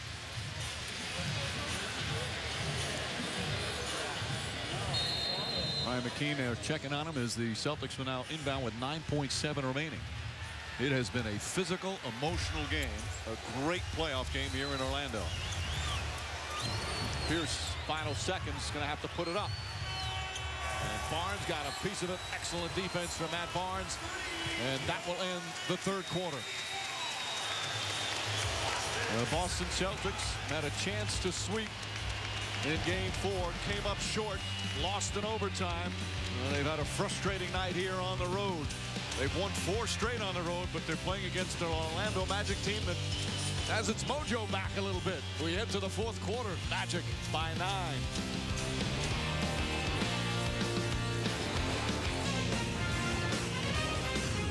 Welcome back to Orlando with Stan Van Gundy. You've talked an awful lot about quality of shots in this series. What's been so effective for you? Well, I think we've been effective when we've run the ball and when we've attacked on pick and rolls.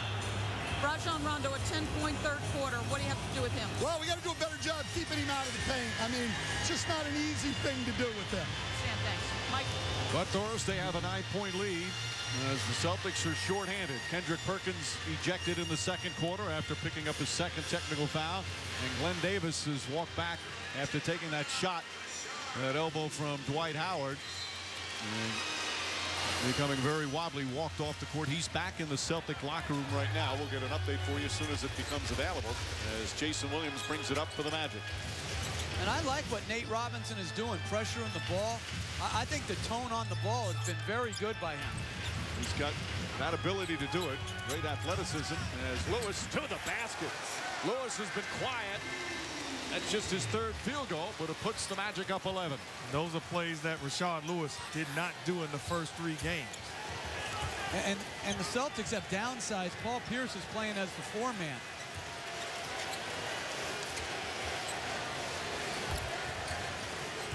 Robinson fires a 3, puts it in. He's got that ability. Has always been a good 3-point shooter.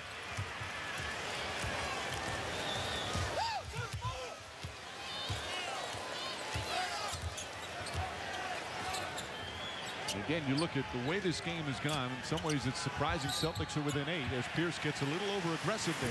That's his third foul.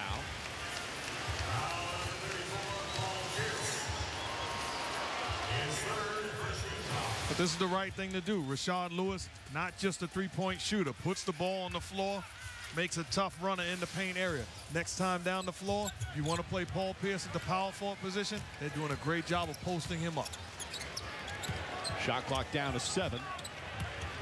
Lewis blocked from behind. I think they're going to go the foul on Daniels. Nate Robinson, who already blocked Howard earlier in the game. When you have to really start thinking of it, I thought he fouled Howard on that play, but he's coming. So if you're Jason Williams, you really want to clear out of that area. Because if you stay in front of the ball and you go into your turnaround, Nate Robinson has good timing, good athleticism. Well, I know he can jump. He won the slam dunk several times. Were you the coach of Houston where he once blocked Yao Ming's jump shot? Yeah, and Yao Ming had about 35. All right? So, hey, nice one play. Look at you coming at me. No, I'm just saying. You guys had a good stretch of that one play. I think I had a sore spot. Meanwhile, the word from Glenn Davis, we just heard, he has a concussion, which by the looks of things, certainly not surprising and will not be back tonight. And this is what's critical for the Celtics to win this game. You're talking about Davis may be out the next game, or he could be resting, getting ready for the finals. The same with Kendrick Perkins. Daniels knocked down and a travel call.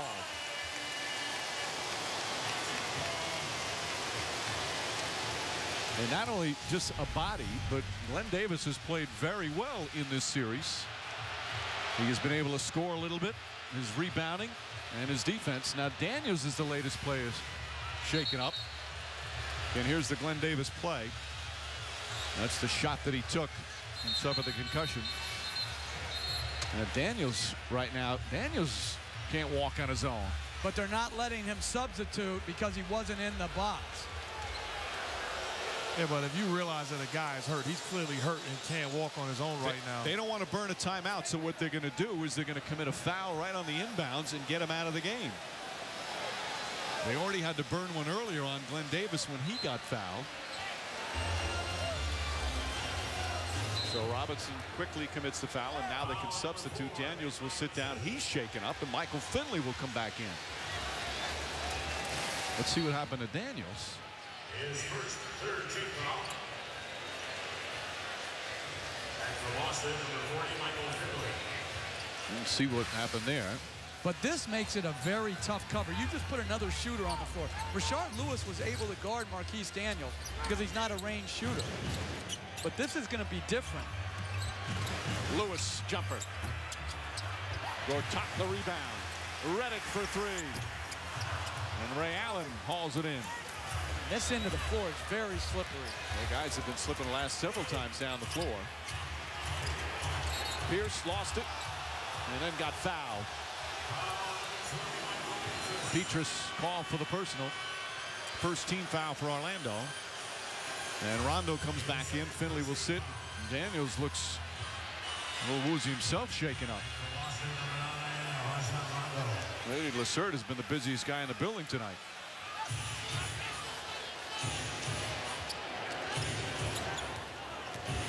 Robinson pulls up for another three.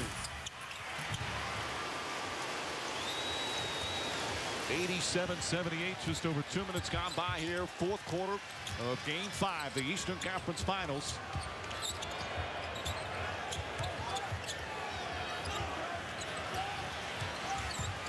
Williams, Reddick, and a blocking foul. Celtics with 14 fouls as Robinson picks up his second. Well, they're one away from a penalty with 9:39 remaining. Normally, that's not a bad thing against the Magic. They're a poor free throw shooting team, but they've been terrific tonight.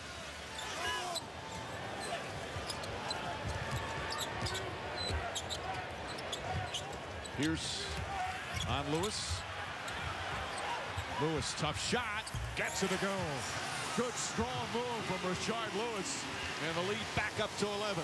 And clearly we're seeing a new Rashard Lewis. Much more aggressive, has his bounce, and looking to score. Rondo looking to score, can't get it to go. This is where the Magic got to play faster. Lewis fakes the three. And again, Rashard Lewis, back-to-back jumpers. The lead is up to 13. Timeout, Boston.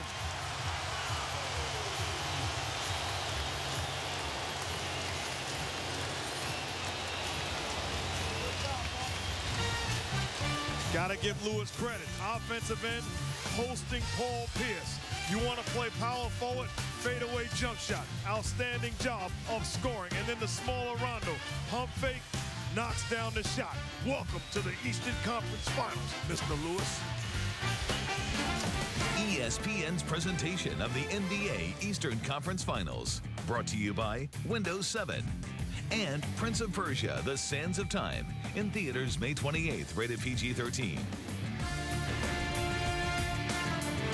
Like I always say, a champ is a champ until he's beaten. And these guys are champs. We worked so hard, and here we are. Come a long way. And we're going to enjoy this one right now. A little champagne. And these guys are champs. We never quit.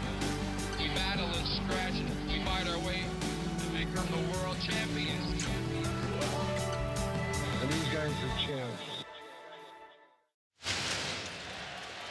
The Orlando Magic trying to force a Game 6 of this Eastern Conference Finals. If they can hang on to their lead, we'll be in Boston Friday night. Key NBA shoot-around kickoffs our coverage at 7:30 Eastern. Tip-off shortly after 8:30.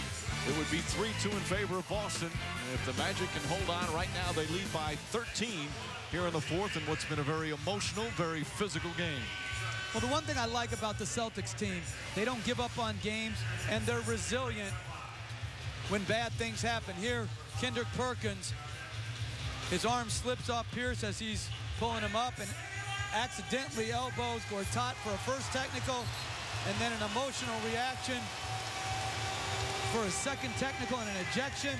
Then Nate Robinson blocked, but Big Baby Davis gets hit with the elbow across the face inadvertently, and then Marquise Daniels' head goes into Gortat's chest, and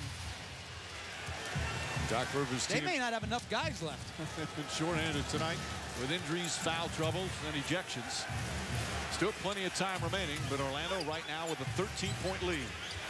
Ray Allen to Rasheed Wallace. Quick shot is good. He has played so well. 4 of 5 from the field here tonight. 13 points. Jason Williams having his best game of the series. Williams down low to Howard. Back up top, Lewis fakes the three, trying to draw the foul. Kicks it out in the corner. Williams for three. Won't go. Rebound taken by Lewis. Lewis making big plays here in the fourth. Redick draws the foul on Pierce, who shoves him after the whistle. And Redick will go to the line. 4 fouls on Pierce. Pierce fortunate. There's the initial foul. And there's a shove afterwards. And instead Redick will go to the line. Well, if you're going to give Matt Barnes a flagrant foul in the last game for this shove, which I thought was the right call as they upgraded it, this too should have been a flagrant foul. There's no question about it. If you're a referee in that play, what else are you watching? What else are you looking for? That's clearly a shove by Pierce.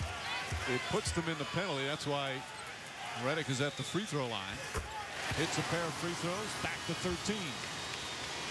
But because the Celtics have so much three-point shooting, it's not like you can count. And that's Rashard Lewis's 5th foul.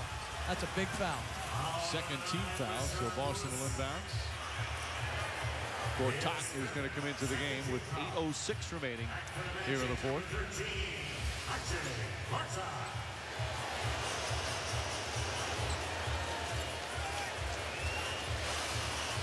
Post play is difficult to referee. Rondo sets it up. Rondo's the high scorer in the game with 19. Had a big third quarter. Wallace not even close. Crowd delighting in the air ball.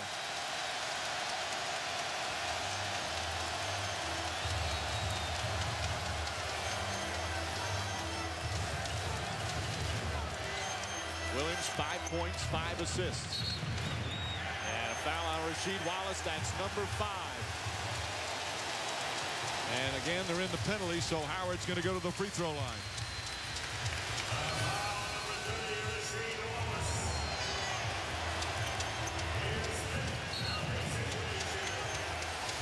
Two guys trying to jockey for position. Wallace calmly trying to get it from Joe Crawford. So he's got 5. And again, Perkins is out, ejected. Glenn Davis is done for the night with a concussion. If Wallace fouls out, they'd have to put Kevin Garnett on Howard. The tough part about it is you got to be able to defend guys on the block. You got to meet force with force. And those, like you talked about, Coach, those are tough plays to referee. But you got to give guys some leeway to try to battle. Free throw shooting. They're 20 of 24.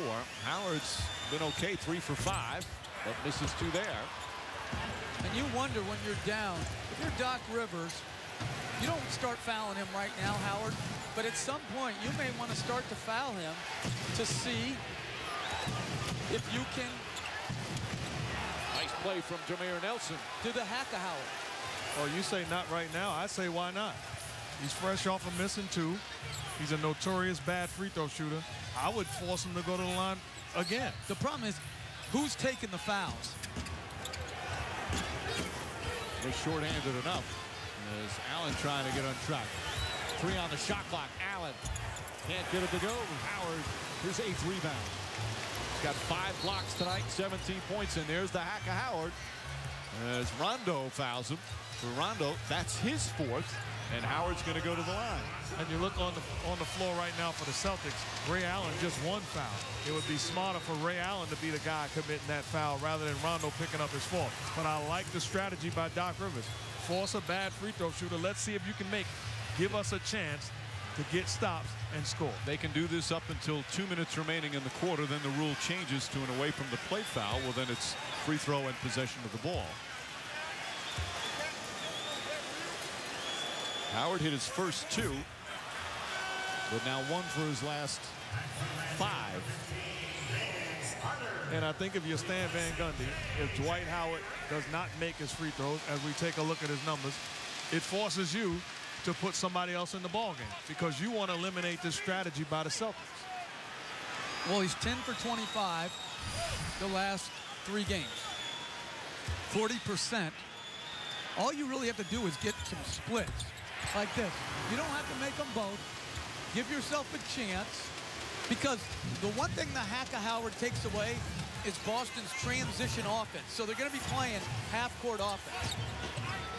Pierce. Wallace, that's a 3. Gets it to go. Big basket there for Wallace. Magic had equaled their largest lead of the game. And once again, the hack of Howard. That's good offense by the Celtics. Bad defense from the Magic.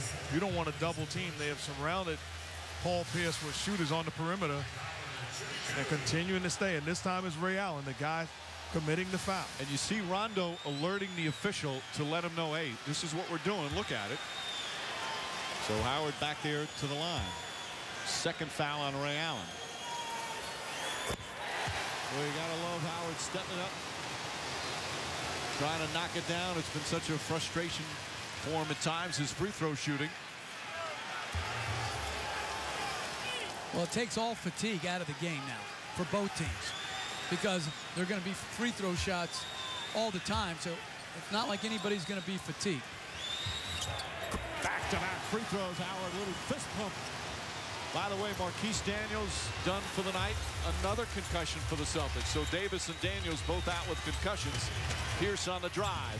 Wallace fakes, now falls away and puts it in. Wallace, another from downtown. The lead cut to 10.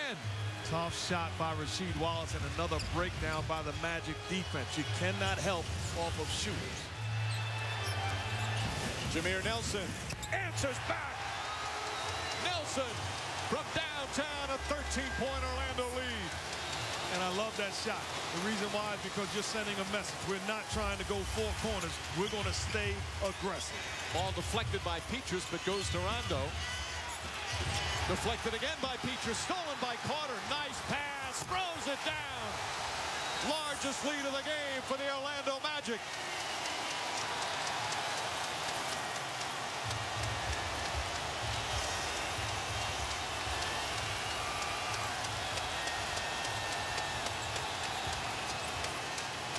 Poked away by Howard.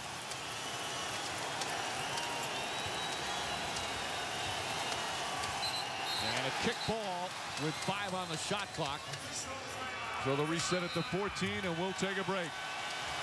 Dwight Howard and the Magic have fired up these fans here tonight in Orlando.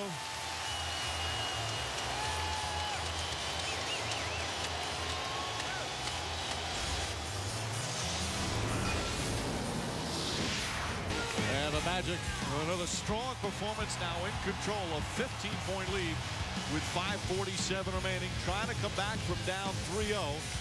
Celtics have been in that position before in their storied history, taking a 3-0 lead in the best-of-7 series. They usually wrap it up in 5 games, and if the Magic can hold on, it'll go to 6, and it'll be back in Boston on Friday night. You know, interestingly enough, coming out of that timeout, Rondo looks at Ray Allen to let him know we're still fouling Dwight Howard, even though he made his previous 2 foul shots. Garnett flips it up. Nelson the rebound. And also Tony Allen, before that timeout, was checking in for Paul Pierce. And Paul Pierce, as Nelson hits another 3, wanted to keep playing. 18-point lead right now for the Magic. Mistake made because as Jameer Nelson was lifting to that shot, Ray Allen actually fouled Dwight Howard, got away with it. Wallace gets it inside with 5:13 remaining. And now he's hurting. Wallace grimacing. They foul. Again, Ray Allen fouls Howard. How about Jameer Nelson? Second straight strong game. Had 23 points, 9 assists in game 4. And here in game 5, 22 points, 5 assists. But nobody picks him up because Rondo is saying foul Dwight Howard. Actually, Ray Allen does it in the act of shooting.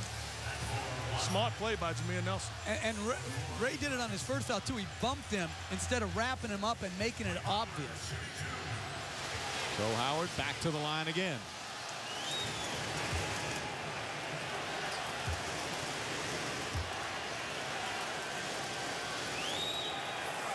Not that time.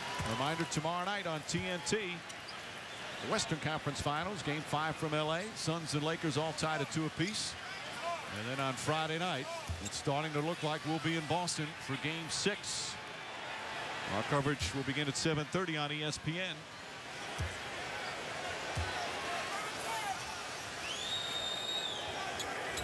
Howard 1 for 2 this time. Gets a pat on the butt from Carter. Rondo pushing. Garnett left open. Carter the rebound. Under 5 to play. Not fouling Howard this time. Wallace can't. He's got the 5 personals. Now he's done. Wallace is fouled out of the game.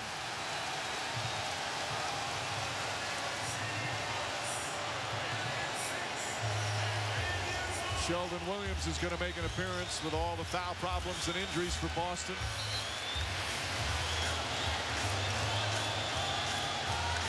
They didn't like the call. How do you argue that? That was clearly a foul. And they're clearing the bench right now. But they don't have enough guys to substitute everybody out. And I mentioned this to Mark a couple games ago. I think everybody should be able to dress that's on your roster in the postseason. There's 15 players on the roster. 12 are allowed to dress every game. They're taking up spots on the bench. Why not allow them all? It should be a reward. Everybody should be able to dress. Well, Brian Scalabrine is dressed. That's not dressing, Brian. No, but I mean, I really think these guys work so hard during the year. Why not let them be in uniform? 107-88. And these are important minutes for Sheldon Williams. Not knowing, as Rasheed Wallace is now going to the locker room as well, not knowing who's going to be available if it goes to game 6. Right, because Davis out with a concussion. If you're just tuning in, Kendrick Perkins picked up 2 technical fouls. That's an automatic ejection, but it happened to be his 6th and 7th technical of the playoffs as Wallace is going back to the locker room. And for Perkins, if that 7th technical holds, he would be suspended for the very next game, which would be game 6. I'm going out on a limb saying Kendrick Perkins, for those 2 technicals, he won't just get 1 rescinded. He's going to get both rescinded. You're right. I agree. That should. Initially, looking at the first one, I thought it was a clear elbow. Looking at it again, I certainly agree. Both of those should be rescinded. The league office will look at it tomorrow and make a decision. But again, you don't know Davis's his status, what that's going to be with the concussion. He was really shaken up after taking that elbow to the face from Howard, the inadvertent elbow. Lewis falling away. Tough shot. Short. Lost out of bounds. Magic ball. And just this turnaround, it's unbelievable what can happen during the course of an NBA playoff series. How one game can completely swing the perception. After game 3, Orlando everybody said they were done. They got blown out, embarrassed in that game 3 loss. But they come back, get that good hard-fought victory in game 4.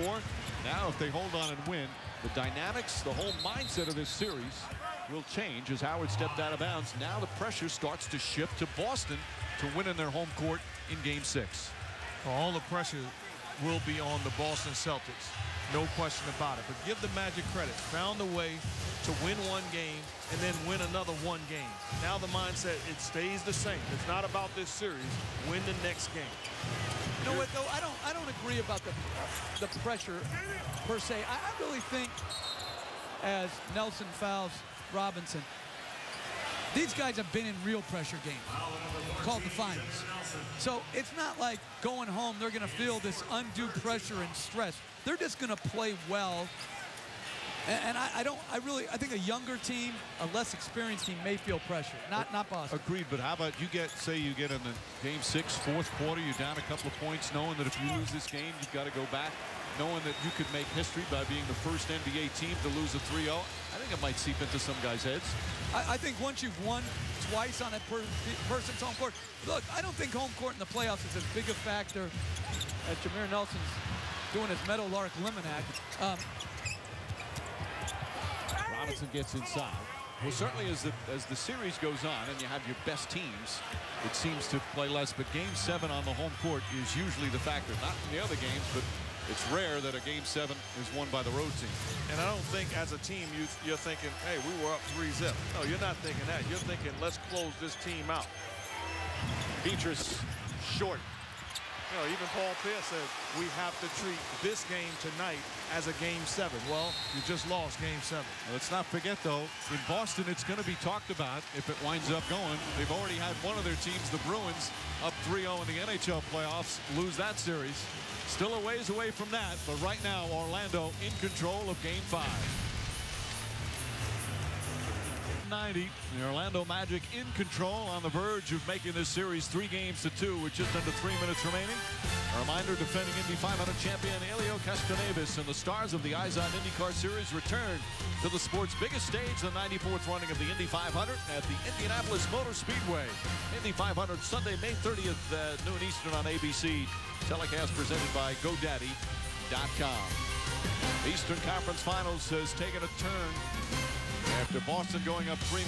They had lost Game 4 and a struggle here in Game 5. Kendrick Perkins picks up his second technical, automatic ejection in the second quarter. Then Glenn Davis takes a hard elbow, suffers a concussion, has to leave the game, does not return. Marquise Daniels whacks into Marcin Gortat, also a concussion, had to leave the game. And finally, Rasheed Wallace, he fouled out, went to the bench, but hurt his back. Suffered back spasms, and he goes back to the locker room. Eddie Lacerte, the head athletic trainer, talking to Doc Rivers, giving him an update, a long update with all that's happened. And Rivers has emptied his bench for the most part. Pierce remains in the game. Lewis back out to Carter. Lewis's shot is good. Lewis has come up big in the fourth quarter. Was quiet earlier and has 9 points in the period, 14 for the game. I'm going to be very interested to see what kind of game the Magic come with in Boston in Game 6. Are they happy just to have extended it and avoid the humiliation of a sweep, but they won a home game? I'm really interested to see what passion, what determination they play with. Don't forget SportsCenter coming up next. They're a team that last year made the NBA Finals. They were hungry all year to get back because Howard can't get it. And you forget sometimes last year the Finals, even though they lost in 5 games, 2 of those losses were overtime. They were right there battling the Lakers. This year was all about getting back to the Finals and taking the next step. And their dreams of a championship seem done after Game 3 of this series. But they are still very much alive, not only to advance, but of making NBA history. And they're a terrific road team.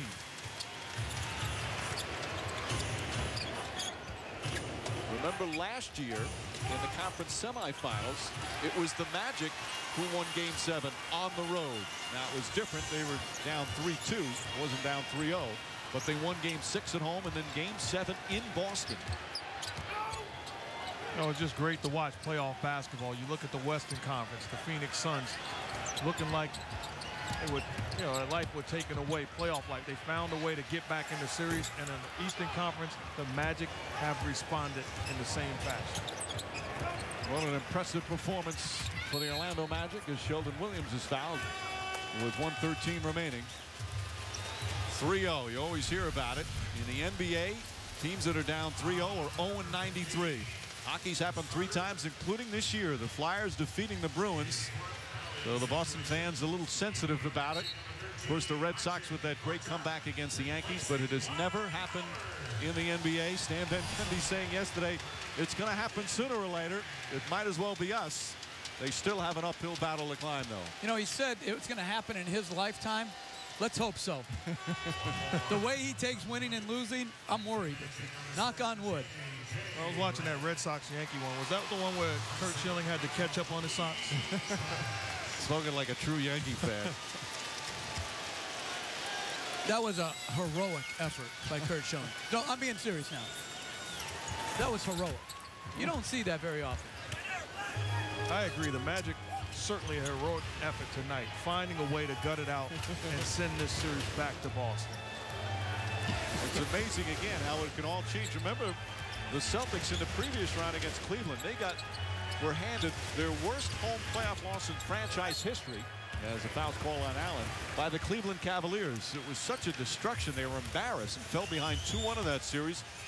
All of a sudden, they turned it around, had that great win in Game 4. It catapulted them to win the series in 6, and then the first 3 in this. Orlando, the same thing. Embarrassed in Game 3, looked like they were done, and the one game has infused confidence in them. Now, we'll pull within 3 games to 2. And with the quick turnaround, you don't get long breaks like you did early in the playoffs. Now all of a sudden the Boston Celtics beat up, battered. It'll be interesting to see who's fresh. But I would say this, beat up, battered, but ultimately very prideful. Allen. Crowd getting on its feet, cheering here in the final minute. Shot misses, Reddick comes up with it. There will be a Game 6 in Boston on Friday night. The Orlando Magic back-to-back wins. So impressive tonight. They shoot 51% from the field. Get 13 threes as Bass lays it in. And all of a sudden, this series that seemed like it was over has become a very interesting Eastern Conference final.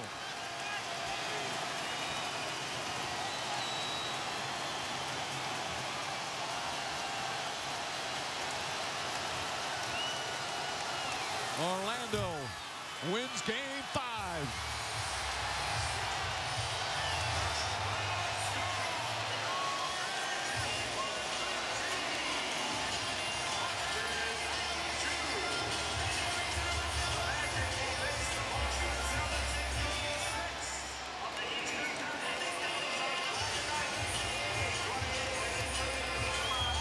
The Magic dreams of a championship still very much alive.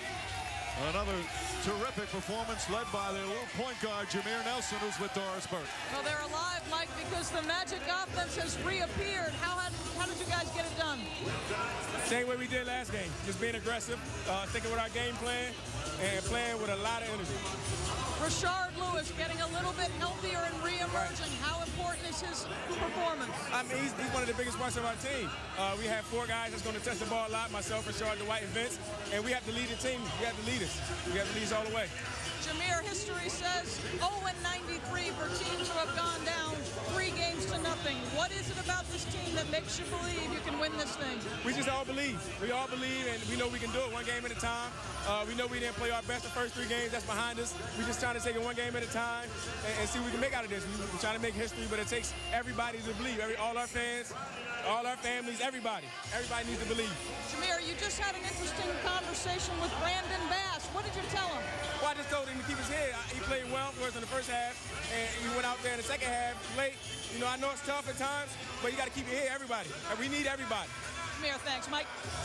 All right, Doris, it's one of the all-time sports cliches, but for the Orlando Magic, it's all they can do, and so far they've done it. 1 game at a time. They stay alive with a victory in Game 4, bounce back with a tremendous win here in Game 5, and that's where we're going to head to Boston for Game 6 Friday night on ESPN. The Eastern Conference Finals will continue. Tip-off shortly after 8:30 Eastern. Nelson and Howard do it again. The Orlando Magic keeping their hopes alive here, their hometown fans, hoping they'll see them one more time. A Game 7 would be back here in Orlando on Sunday night. Up next in Sports Center, this has been a presentation of ESPN, the worldwide leader in sports. For Mark Jackson, Jeff Van Gundy, Doris Burke, and our entire ESPN crew, this is Mike Green saying so long from Orlando. We'll see you Friday night in Boston, Massachusetts.